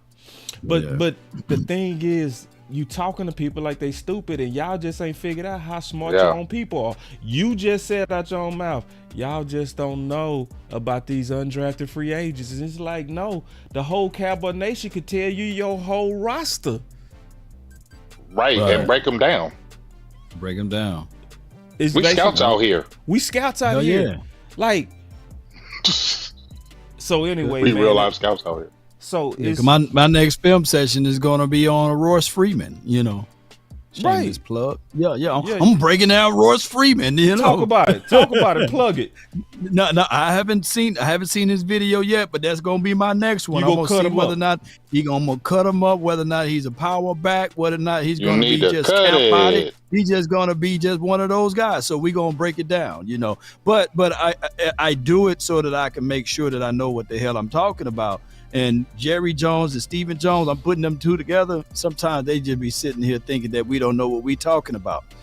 The craziest thing, everything that we said all season about Mozzie, they expressed it today. Do you have that Mozzie clip? Which of one? Him talking about Mozzie? Stephen Jones. He said something about Mozzie. Yeah. I got it. I don't know exactly where it is. I would have to listen to the whole thing. Yeah. Now we got 2 minutes left. We can let it play, and it'll yeah. Let it play. He probably talk about Mozzie in that because it was the same thing we said all year. Yeah, shout out to my boy said that Mike Florio. Yeah, bro, Mike Florio. They can no longer say Tuck. Oh man, we know us. No, he told you to your face. When it come out from your station, you give it credence. Yep. So going forward. And like you said, boss, did you hear him call them a moron? A moron? Oh no! No, they said quiet as hell. Oh, he moved on. He moved right on. Moved right on. Didn't say a damn thing. No, did he? Morons. That's why a damn thing. That's why I said it, and I'm gonna say you gonna hear him call Mike Florio on no tweet tomorrow, moron, will you? Nah. Right. And he called them out to the face. He, matter of fact, said, "What do you mean?" Yeah. He got Macy, didn't he? Just let him know. Just let him know. We'd rather be a moron than a bitch. Like, you know what I'm saying? So I'm just saying. I'm just letting them know. You know what I'm saying? I'd rather be that. And whenever I see him, I say, hey, I say the same thing. Yeah. Hey, I'd rather be a moron than a bitch because that's just how it goes. So they folding up like wallets and lawn chairs over there for Mike Florio of all people. And hey, that's okay. We got freedom over here of speeches and everything. And they got to be Tim on the keyboard. Yeah. Mike Florio, Tiny Tim over there. Hey, Tiny Tim over there. So come on with it. let me play that beginning one more time, man, because Mike ahead. came. Because we gonna go back to it loud, but I just like how Mike came out. He is a generational talent. You find a way to deal with it. One of the things you mentioned just now, and then you mentioned it in the article, and Sean and I didn't really understand what you were saying, because you mentioned the flagship, and you said that was interesting that this was coming from the flagship. Like, what are we missing? What does that have anything to do with? You guys have a contractual relationship with the. What do you mean? What you missing? Talking to him, Basie in his little high pitched voice. He should. What do you mean? How dare you try to act like you stupid? How you gonna act like you don't know what I'm talking about? What do you mean? You know what I'm talking about. You know what I'm talking about. Don't act like you don't know what I'm talking about. Oh, now you playing dumb? Oh, now you playing dumb on live air? Man, that would have been the perfect time to say moron. That would have been perfect. It just did not happen. He be like, it only happened to the YouTubers. He didn't have it in him. It only he didn't have it in him. Boss, he didn't have it in him. Boss, he ain't have it in him. He ain't have it in him. Wrong. See, you gotta be free like us. I was talking. I thought he was gonna tell him shut the hell up. I thought he was gonna tell him shut the hell up. You know who you talking to? You talking to 105.3. Having an unnatural allegiance to losers is not like you. He said, "What do you mean?" If YouTube start tripping again, bro. If YouTube start tripping again, bro. We know what it is. We know what it is. Bruh. It's like, It's all good, for man. real. It's one of those. You can't handle the truth. You want answers? Yeah. Mm-hmm. All right, you say go back to that Mazda. Let's go. Right, and then there was kind of a general consensus that Mozzie didn't quite live up to what we kind of wanted out of that spot. Do you feel like you can still draft at the one? Man, I got a clap for me. Yeah. I got a clap for me. No, Just give yourself a perfect. Okay, I'm gonna give me a Give yourself perfect too. Do it right. Do it. Yeah. They got the final word messed up. The final word, yeah. They got us messed up, mate. Perfect. Man, let's go. Tech position, despite having invested a first-round pick in that last year.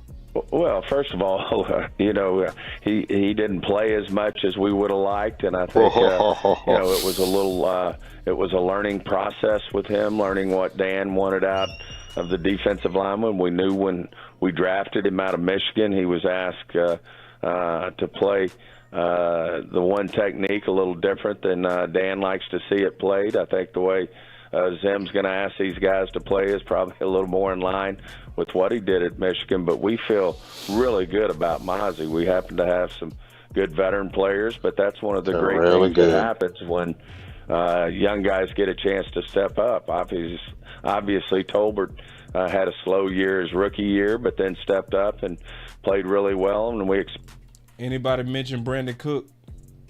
No.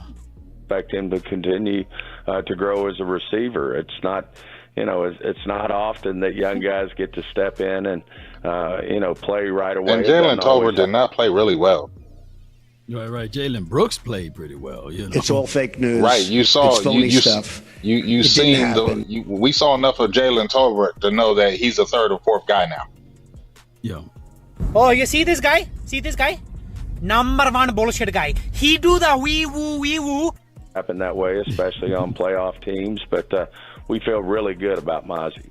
Steven, I know we got some time constraints. What's your thoughts on that, Law?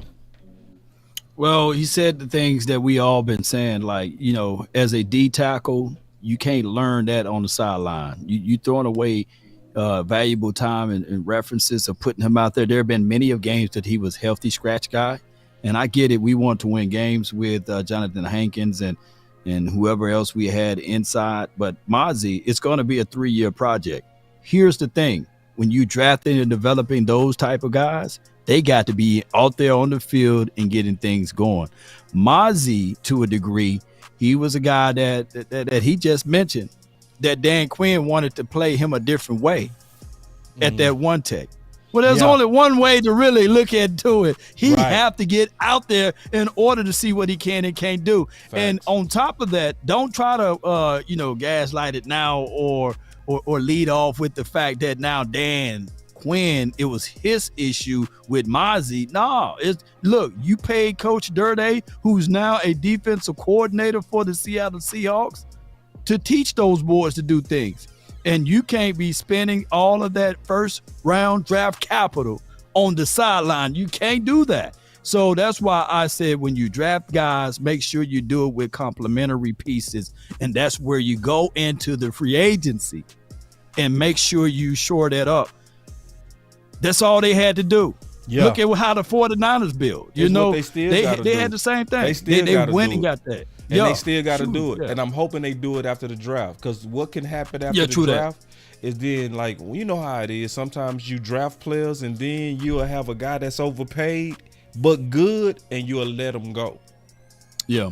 So I'm praying for the second wave of free agency, which happens after the draft. You know, what happened with Georgia Local? They drafted Jesse Bates, right? At a deal, because nobody expected Jesse Bates to get drafted where he got, because he was a good safety. And then they was like, well, why are we paying Georgia Local? But Georgia Local was decent. Was he amazing? No, but would he be? So I hope that's what we do at DT. Yeah. Get somebody, man, that's out there that can complement. And you already got a shoulder situation with with Mozzie, so he's gonna have even slower of a return to come back. So he's leaning more on the waist side of it, you know. And I'm hearing this from my guy, Big Game James guy, who introduced me to him, B-Tuck. Hey, you know, B-Tuck ain't gonna lie, Big Game. Yeah. And he said that, hey, Mozzie gonna have to work on head, shoulders, knees, and toes. I said, sure, what else? Eyes and ears and mouth and nose, because that means this dude got to work on everything, you know. Ooh. And he ain't gonna sit around and lie to me, you know. And he said he got to work on those things. Big. He put his money out there. Well, I mean, you know, these guys just be dropping the ball. You know, I went through I go through the draft, and I was looking at John Ridgeway, 6'5", 325 pounds over there at Washington right now. Right now. Why did you cut him in the middle of the season? You could have had 3 young guys. You cut Bohanna last year. Nobody said Bohanna was great, but this was going in year 3, right? We're talking about year 3 and we saw Bohanna look improved in the preseason. That's why I said, okay, well, hold on cutting him, because he looks okay, and you need big bodies. So if you have Mozzie, who was, y'all just put way too much stock in him, and he was a rookie, and he's a big man. How do y'all not know this? We know we don't coach the game of NFL, right? We know big guys take longer to develop. How do these guys who are in the NFL not know this? That this guy was probably going to need more developing. So you cut a Bohanna, you kept a Jonathan Hankins, you cut down your roster. Now you're playing a dangerous game. I just heard you say, boss, well, we're going to wait till that wave of cuts. That's a dangerous game to play. It is. What if there ain't nobody out there? Then what you going to do? If there ain't nobody out there, then what you going to do is you're going to just grab somebody and then sell it to us. You're just going to grab somebody and then try to sell it. And we know damn well it's not going to do anything to help this run defense that y'all keep crying about, saying that y'all want to improve. We want to improve our run defense, but you only got Mozzie and Carl Davis, or Carl, whatever the hell his name is, on the roster. But you want to improve this defense, and you're playing a dangerous game of hoping somebody gets cut, and then you have to nail it in the draft. You don't have that 4th round pick. I don't know if you trade. So if you stay where you're at in those first 3 picks, you must nail those first 3 picks. And if you're not getting a defensive lineman, and if it don't work in the free agency of these cuts, where are you going? Who are you selling it to? You're going to get gashed. And it don't matter if you got Hendricks or Kendricks or whatever his name is. It don't matter if you got him if you can't protect him by keeping guys off of him. Big. You said, go ahead. What if we don't get a defense, or if it's a defensive tackle available after the draft? Swallowed up. Have you ever been swallowed up? Shit. Oh my gosh, man. Yeah. All right. Swallowed. That's what that defense getting swallowed. Here's how it goes, man. We are day 1 ready. I got only Jerry Newton, and Byron Murphy. Yeah. And both of those boys are under 300 pounds, right? And they're not big burly guys. So they're not one tech And guy. Murphy's only 6 foot. Yeah, he like the new version of Antoine Woods. Hey, I though, got a man. theory, It's y'all. like- I got a Yeah, theory. yeah. I really want y'all to hear me out on this theory, man. Talk to me, man. Okay, I think there's a major divide between the philosophy of front office and defensive tackles and us, right? Because when you talk to us, we all say and know and can give you proof that it takes 3 years for defensive tackles. Okay. I don't think they see it like that, because when you listen to Will McClay, Jay Tug just said, and he right, that Mozzie was a Will McClay pick. But the key thing is what he said. He said he feel that Mozzie helps us now and into the future. But if you asked us, we was like, we don't see him playing that much right now. We seeing him being good by year 3, right? Look at what they said about Tristan Hill. They said we passed on Thornhill because we needed somebody to help stop the run right now. It's like they don't see it like we see it, right? So they get impatient when you not instant impact, or they get rid of you too fast, like what you talking about with Ridgeway. Ridgeway is just now starting to get his full perfect legs. Quentin Bohanna was just now perfectly going into year 3, ready to cook, and they moved on. So it's like, no, you let me ask you two a question though. With all bull sugar aside, yeah, Jerry and Stephen Jones out of the picture. This is gonna be a tough one. What are Will McClay cons on his draft picks? I know we talk about like what is his strength and what is his cons. Like sometimes you can be good at scouting, and hear me out. Don't shank me with the butter knife, people, because Willie is our guy. It's cool. But McClay ain't perfect. He ain't perfect though. He ain't perfect. He ain't faultless now. I got so, the so answer. where's his strength at in finding players, and where's his weakness at? Everybody got a weakness. I'll tell you his weakness. You said his weakness. You said his weakness a year ago. I could go pull a clip and it was perfect. Perfect.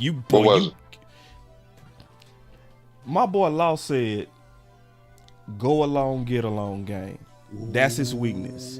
Is that that Stephen Jones will lay out and eat it. He's a good old boy. And he says, yes, sir. I can do it, sir. Yes, sir. He's a good old boy. Yeah, he don't just, no, man, absolutely not. This don't make no sense. No, he not one of those. No, he not one of those. Wouldn't keep him if he was one of those. No, he probably wouldn't stay. And see, and Law also said, listen to what you just said, boss. I'm gonna go find this clip. Listen what you just said, boss. Listen what you just said, though, boss. You said he probably wouldn't stay. No, they wouldn't keep him. Right. Once again, that goes back to how you have to stay in line with the Cowboys. That's another problem with this organization. When I said it before, when they said it's a privilege to play here, I feel like they really feel like that, and you'll stay in line with them. If you get out of line, if you talk too much, if you say too much, it will get quieted or you will be gone. That's been shown. That's been proven. When people start speaking out, remember Don Terry Poe? Remember when he said, "Hey, we shouldn't be doing this." Well, how come right after that? Oh yeah, he was 380. It was like 2 weeks he was after that. Yeah. Then they he's too big, he out of shape, he got to go. No, he get to talking about that knee, and he would got to go. I'm gonna find this clip, dog. I promise you, Law killed go along, get along. Oh my Law, goodness. I'm talking about you was in the zone. Yeah, because it was when I know it because I pulled all y'all clips. I pulled Tuck clips. I pulled Joe clips. It was just highlights of what y'all said that was like, ooh, and it was one of them. And you also said this, Law. You said, why do you think we do so well in undrafted free agent? You said that's because when Will McClay actually has full autonomy. You said it's too many hands. Man, you forgot what you said. Boy, you was I forgot what I said, bro. So his strength is when he's left alone. Yep. And his strength and his weakness is he'll go along and get along. He runs the play given, and he say yes, sir. Like yes, so, sir. if they say build it through the draft, he gonna say yes, sir. Build it. Yes, you know, sir. he not gonna say, you know what, man, listen, y'all, I know we've been trying to do it this way, and I think on some things he pushed back. Hold on. But he don't push too much. He push himself out of there. Can I say this though? Can I say this? Yeah. Jerry knows how to manipulate. Okay, Jerry knows how to manipulate. True. And that's what he does to the fans. That's what he does to people. He knows how to manipulate you. So, what Jerry does in my play with Will McClay, he takes care of you swellly. He takes care of you. His former players take care of him. So, if he takes care of you, when anytime, remember you was talking about law with Jerry going through stuff and Steven, they got dirt. But you know, when he looking out for players, they don't come back and be like, "Oh, Jerry this and Jerry that." No, he that's calculated too.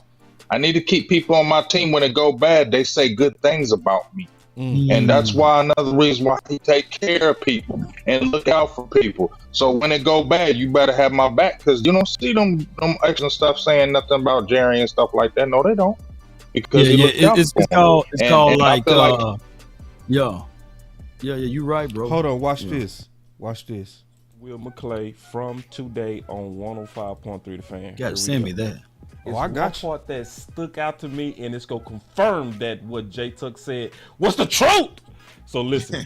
You can't handle the truth. It takes a partner. That's all you're looking for. Someone to say that you're allowed to, and you are good at hitting on the strengths and weaknesses of players, and then them being able to put them into the system. That's the most important thing. Is if you pick them, you got to use them. So hold on. See, don't let that go over your head. Mm-hmm. See that was quick what he said, but that goes to a if you pick them, you got to use them. Yep. If you Our pick guys, them, you got to use them.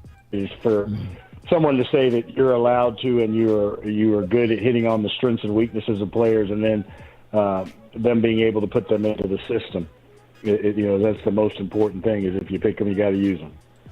Ooh. See, he telling you the philosophy. If we pick them, we look at it like we gotta use them. Yes, so man. Remember when he was talking about in that press conference, right, in the war room? What did he talk about? The depth at guard. The same philosophy. Yep. It's the same philosophy. So, so Tuck and is it's right. cheap. He not. I know everybody saying I trust Will McClay. We tell Tuck and Will saying the same thing. They saying the same thing. The same thing the OC saying. Listen to him again. Here we go. You got 2 minutes. We'll just get warmed up. Will, who would you take? Personally, I would go with Mozzie because I know that he helps us now with the guard. I love the guard too. My question is. So we talked about that both, right? Mm-hmm. We had that both, so we agree with that. We already said that. Here we go. And he said the guard, so here we go. You're adding something to it where we have depth. I think the defensive line. See? Depth. What did he say? If we pick them, we go use them. So it wasn't about the player. It was about the budget. It's about we are going to develop these guys. That's what we're going to do. We're not going to get a guy right now that we know are just better than him right now. We are betting on upside. And this is what I start peeping. Especially from my partner Q-Dog who called in, right?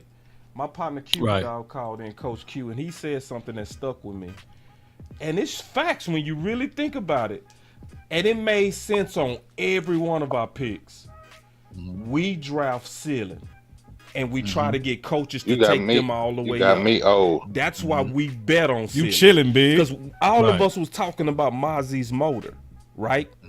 So watch based Lau on how though. he Watch played, when Lau come in. some of us gave him a second or third round grade. But based on what he was capable of, yeah, this last year. Some of us This gave is him a last 15 year. grade. I got the same outfit on though.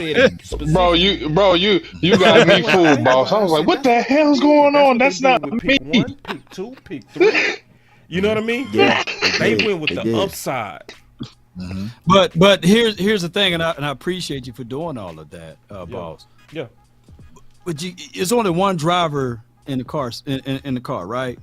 But in this particular philosophy, even though you can say draft ceiling, I don't think that Will McClay got the overall power to say, hey, we're drafting X, we're drafting Y, and we're drafting Z. Right. Because you got so many people saying, nah, let's take left, now let's take right. So that's why we see some of the things that happens the way it happens. We know Stephen Jones don't watch all of that tape. What the hell he's even in there for to have an opinion, right? Or even the other guy. So when we see like other people do their thing, it goes to show you that, like, man, come on, man, let Will McClay drive. But Law, you know that ain't happening. Like the stuff that you talking about. The stuff you talking about, though, Law, ain't happening. And here's another thing. I didn't mean to cut you off, but here's another thing. You good. When you talking about that, that's another reason why they don't spend in free agency. Yeah. Because if they spend in free agency, they're going to feel compelled to play that player because of money. Yeah. And we're not going to play him because we paid him. No, we're going to play these draft picks because they're cheaper. The red shirts. These are the people that we have. Right. Yep. And we're not going to go out there and pay a guy $8 million because then we're going to have to be forced to play him. And that's not our philosophy. So because of that philosophy that they have, that they must play their guys, I feel like it's flawed, because if their guy is not good, they'll still put him out there to prove their point. And it hurts the team.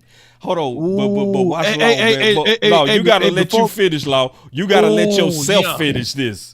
This is like Back to the Future. But I'm wearing the same thing. McClay drive. But this is how we do these type of philosophies, and it may work for us on certain things, and it may hurt us on other things. But I truly believe when the front office have no input on in it, you see the work that Will McClay does, and that is when the latter parts of the rounds and the undrafted rookie free agent class go. I believe that's when you see most of Will McClay power is on the back end of the draft, not necessarily on the front end, because they got their hands too much in it.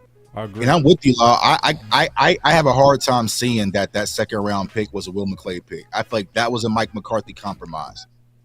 Man, I gotta give yourself a hand. Give yourself a hand. Give. Who made the rules? Right. That boy good. Days of future past, man. Shoot. Law answered his own question. Law asked the question and answered it himself. Only on the Fighter Word, bro. Only on the Fighter Word, bro. Let's get to these. But you know what? But you know what? Yeah. I do that as a parent. Yeah. I'm the person with the purchasing power, right? Yeah. And my daughter would pick up something and I say, hey, you better eat it. You want it, you better eat it all, you know? And then it's kind of like, and I hate to say this, but it's kind of like bullying in her into, like, you know what, I ain't gonna eat all this, so I'm gonna go get something else, right? And we do that, and I think that the Jones family do the exact same thing. And don't y'all shank me with the butter knife, because I know y'all do the same thing with y'all kids. You know, you better wear this. If you want this so bad, remember, all of those other toys, we can get a whole gang of toys, but since you want that one toy, it's gonna cost a lot. You better play with that. Don't say you want something else. Now my other little one, she gets all of the toys because she don't really care like that. And I think that that's what Will McClay is under. And like I said, too, on that clip, it reminded me, that's his strength on the back end of the draft. Like when you see the Blands or when you see the Terrence Steels, when they really have to do their homework. I'm quite sure he would, the TJ Bass, the Stephen Jones, Isaiah Lands, John Stevens. Watch Tyron Wheat, however you say that man's name. Watch, he's going to be one of the guys that everybody like, where they find him at? Damn, Willie McClay was cooking. Yeah. yeah, Law for the multiverse, baby. I got one super chat. Chat.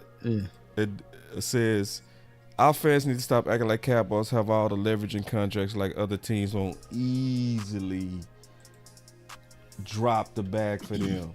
100. Big, you got some super chats over there, Big Dog? No, I was on my phone, so I couldn't really see too much on mine. I had one. I think Chris gave me one. I think he asked me about a draft pick. You know, what should we do? Should we BPA or something like that? Yeah. I would say BPA. And then Tuck came out there. He said Kingsley at 24. I think it's gonna be Barton. If he's there, Barton is. I think it's with Barton. Yeah. I got Brandy with a super chat for the $4.99 for your mind. She says the 105.3 host look like a serial killer from the criminal. Hey, Brandy's funny as shit. That's my Brandy girl, be having Brandy. some funny stuff. She be having. You need to be a comedian because your jokes are good. Hell yeah. Shout out to her Instagram too. She be on Instagram going hard. Jessica says, member for 39 months. Appreciate you. Silver level 1. Appreciate you, Jessica. Lady Jessica. Appreciate you. And Chris 214 says, thank y'all for everything y'all do for the nation. 214, Chris. Appreciate you, man. And Dirty Sanchez. Hey, he been funding the channel all week, man. He even gave me some stripper money, man. He said, hey, Law, when you're out there at Oxnard, if you have a tough night, man, just go to the strip club with these ones. Appreciate you, man. But shout out to you for the Oxnard fund, man. Appreciate you, man. Thank y'all, man, so much for y'all support and everything that y'all do for the nation, man. I'm just going to say this once again. I truly believe Will McClay is doing all of the wrong things for the right reasons, though. Yep. And that's one of his biggest impediment. Hey, you know, and he's keeping some of this stuff afloat because we know for sure Stephen Jones and Jerry, they're not looking at anything. He's keeping all of this afloat. What you talking about? If you didn't have Will McClay, they'd be a perennial 5-win team. Yep. That's the truth. They'd be a perennial 5-win team. They wouldn't know what to do. You know, it's just like you said, Will McClay, he just it's a gift and a curse. It feels like it's kind of like if you had a job and you getting paid really good money and these motherfuckers is really taking care of your ass. It'd be hard to just say I'm walking away from that. So I can't hate on that man for that because they probably looking out for him swellly. But I'm sure he's got to go. But like you said, Law, like what you said perfectly is when Boss started naming out those players is when it's the back end when they don't feel like, okay, that ain't really important right now. Right. These 5th and 6th and 7th rounders, just go ahead and do your thing, McClay. And that's when he can really, him and his scouts can really get loose. You feel me? And really go after her. And that's where you find these guys like the Brock Hoffmans and the TJ Bass and things like that. But to me, it's still a dangerous. It's still a dangerous game because there's a reason why they still went undrafted. And to me, that's a dangerous game to field a lot of those players because once again, when we go against those elite teams that are getting those type of players and not having to do what McClay has to do, he has to go to the bottom of the barrel to make it pop, right?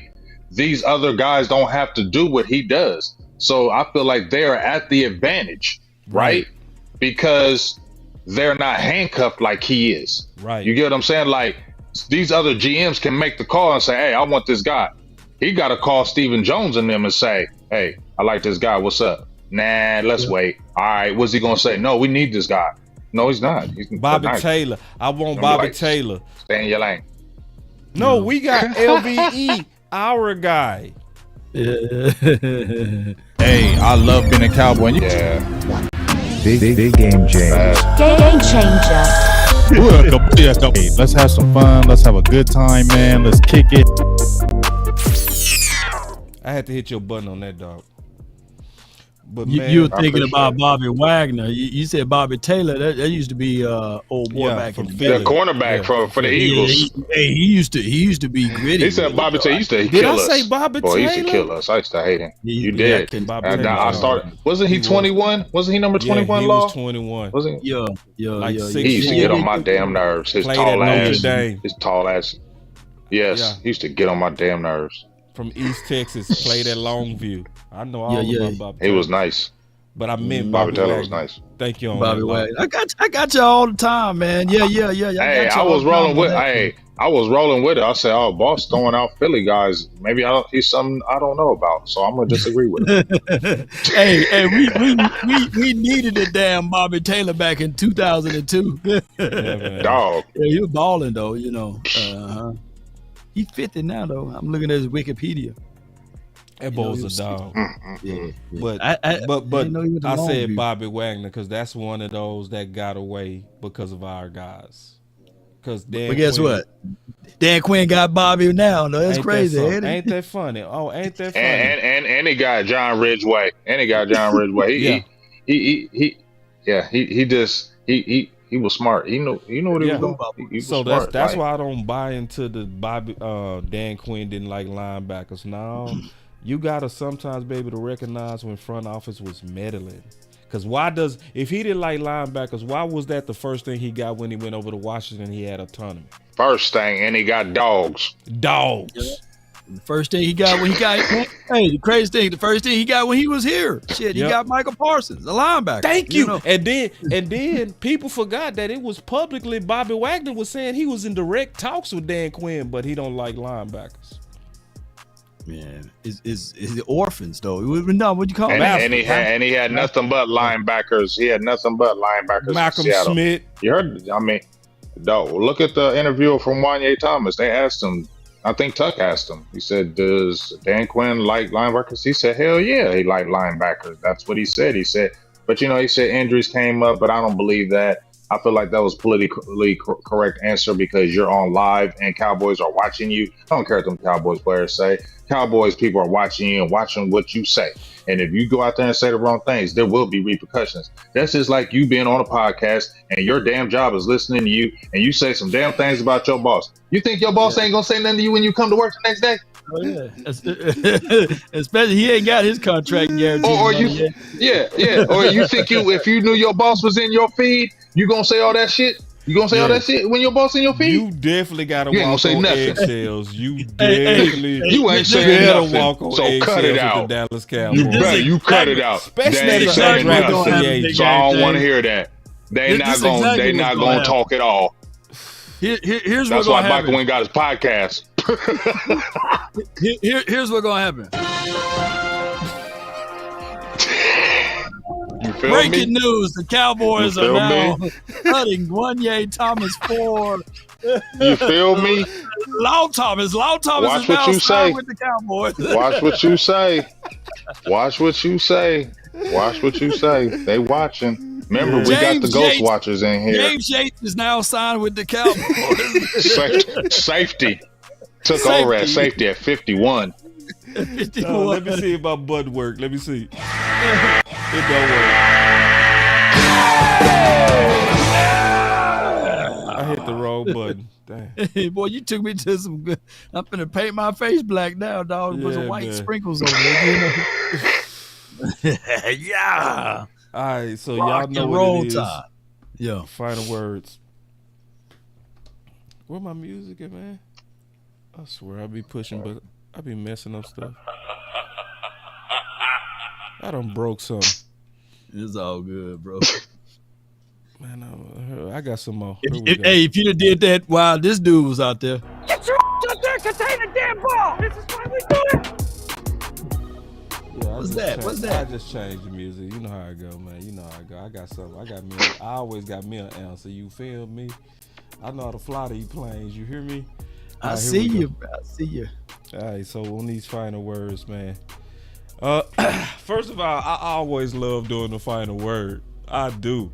Like, it's never changed, bro. It's only a few of these I ain't like. I ain't gonna lie. It's been a couple I ain't like. But every week, my boys be bringing it, bro. Be bringing it. And everybody be bringing it, man. I just appreciate it, man. And also shout out to Jazz. I want to say thank you. Jazz, if you still watching, I really appreciate it. You did an excellent job of showing major intelligence and balance as you went through the details of what was going on with Dak Prescott. And the good news that this is actually getting behind us, man. So I'm happy about that. Sadly, this is still the case where we're stretching Will McClay, and as we're a week away from the draft, we stretching him again.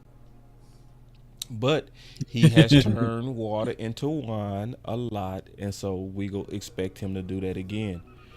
It's very frustrating, just to be honest, I ain't gonna lie, to just see Steven go out there and say stuff like, oh, the fans, oh, they just don't know about Matt Walesko and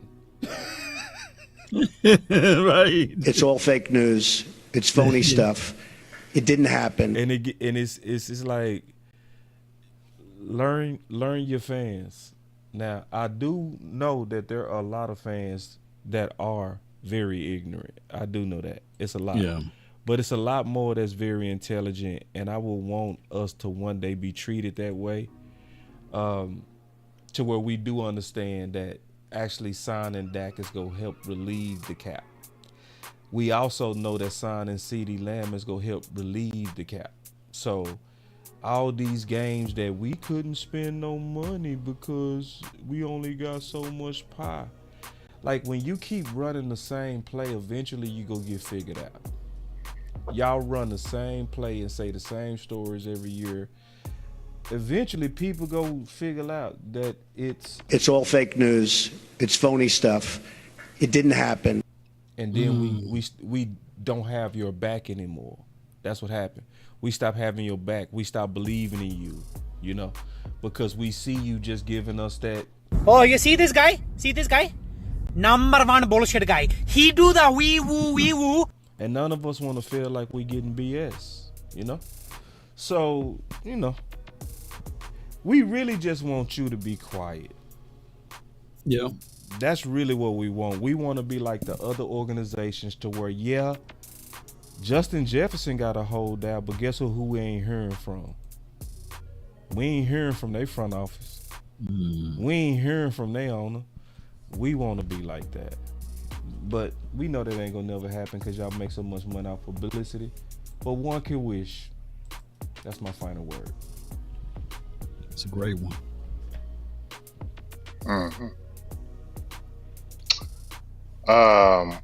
My final word is,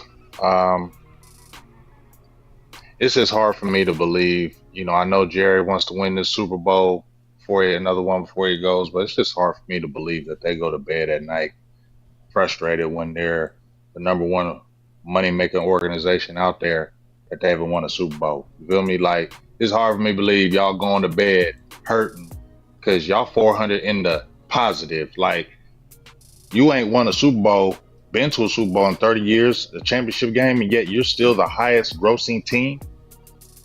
It's finding it hard for me to believe that y'all crying the blues. So I just wonder if winning is number one, because that brand is still number one. And I feel like that's the power. Oh, and hell no. And I just feel like what we talked about toward the end is why they go into a circle. They expect Will McClay to make miracles every single year through this draft, because they told him we're not getting free agents. And when we do get free agents, it's going to be on the low. They're going to be older. They're going to be cheaper, and we're not going to spend no money on them. Yep. And those draft picks have to play. So they put all that pressure on him to make it right every single time. So he's going to have crazy pressure in this draft on these first three picks to get these right, which to me is not fair to him, because if it doesn't hit, who gets the blame, right? It's, see McClay. And that's the thing I don't like that's happening here. And also, when he has to make water out of wine from the fourth draft picks on, guess what? Like I said, in these big games, I feel like it shows up. Because was our starting fullback a drafted player? Nope. He was undrafted too. You understand that? Look how many undrafted players and 7th rounders and 6th rounders and 5th rounders Dallas has playing on their team, because they're drafting them because Stephen Jones is saying it, and he's saying, well, that free agent who's probably better is not going to play because that draft pick we drafted needs to play. So the team gets hurt, and I feel like we got to use them. You pick them, you got to play them. Yep. And I also feel like Stephen Jones was let's go your pick, because you're the only one that mentions him. Nobody else mentions Matt Walesko except Stephen Jones. I'm thinking, damn, that was your pick. is the 5th round pick for Amari. Oh yeah, you got to make this one work somehow. You feel me? So he wished it was the wrong land, but it was like, Ooh, damn, he is trying so hard to justify. He is trying so hard to justify Matt Willetsko with that trade on Amari Cooper, and that's why he keeps. It's just sad because this ain't changing. Just from my perspective, it's a circle, and it's going to keep being a circle, and they're not going to stop meddling, and they're going to feed us these lies and these dreams and sell us on all this good stuff. And it comes crashing down like it always does. And I'm sorry. I, for one, just don't see it this year. It's frustrating. Let's hope something happens in this draft. But for you to just say, this is my last word, it's a setup, y'all. If you sign Dak, if you sign CeeDee, if you sign Micah, you don't have anything behind them except all these average players. And then you're going to expect them to carry everything, and the coach is to coach perfectly. And then when it doesn't work, y'all, well, we did our best. No, you didn't. That's my final word. Ooh, good one. Good one, man. Real good one. Draft night, man. I'm just going to say this. It's going to be in Arlington at the Shakertons. I want you guys to don't meet us there, beat us there. At 7 o'clock. It's going to be at 1409 North Collins Street in Arlington. And for reservations for the nation is 682-248-3545. Let's get ready. Let's get live. Let's get lit. And on top of this, with this particular team, the Dallas Cowboys, the draft line will be the bloodline for this particular team. We right now in the middle spot. I still think that this team will be like top 5 in offense. I don't know where this defense is going to look like, but I know for sure this offense is going to be intact. We just need 2 things: offensive line in some shape, form, or fashion, a running back. And I don't think it's Royce Freeman, by the way. But the Cowboys got to get busy. They got to figure out ways, and especially on the defensive side of the coin, we got to get somebody that can hit and fill in some of these voided areas. My final word of tonight is I still got hope. But what hope means for me, hold on, pain is ending, and hopefully it will be draft night. So come on out to Arlington's, the one in Shakerton's, that building there, and let's have a great time. Let's go. DC for life, not for short. Not for short. Let's go.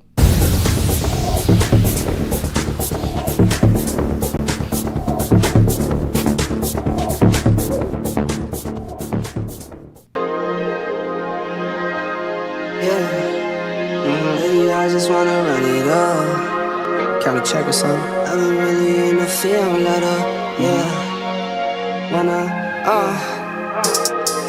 I've been really in the field, let her rush, I let her feel. Lately I just wanna run it up. Don't need no deals, I make the deal. Half a ticket to a meal. Lately I just wanna run it up.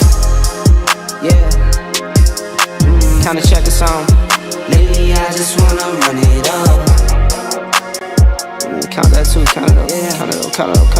Lately I just wanna run it up. Need them ones, I need them 5s, need them 10s, I need that change. To the safe, got blues inside. Greens and pinks, it's all the same. I still save and roll my change. Take some losses when I play, charge it to the game. I'm with L, yeah, I'm with T Black, I'm with Reverend now. I'm with Bay, yeah, I'm with Jay, yeah, I'm with Chuck and now. Still the same, not switching sides, now it's about loyalty. You switch sides off for the bag, and that's worth more to me.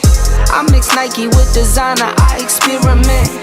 You just rock what's on the shelf, and I'm not feeling it. Search for the one, but baby girl, it's nothing real as this. Can't trust a soul, I keep a hammer, call it too legit.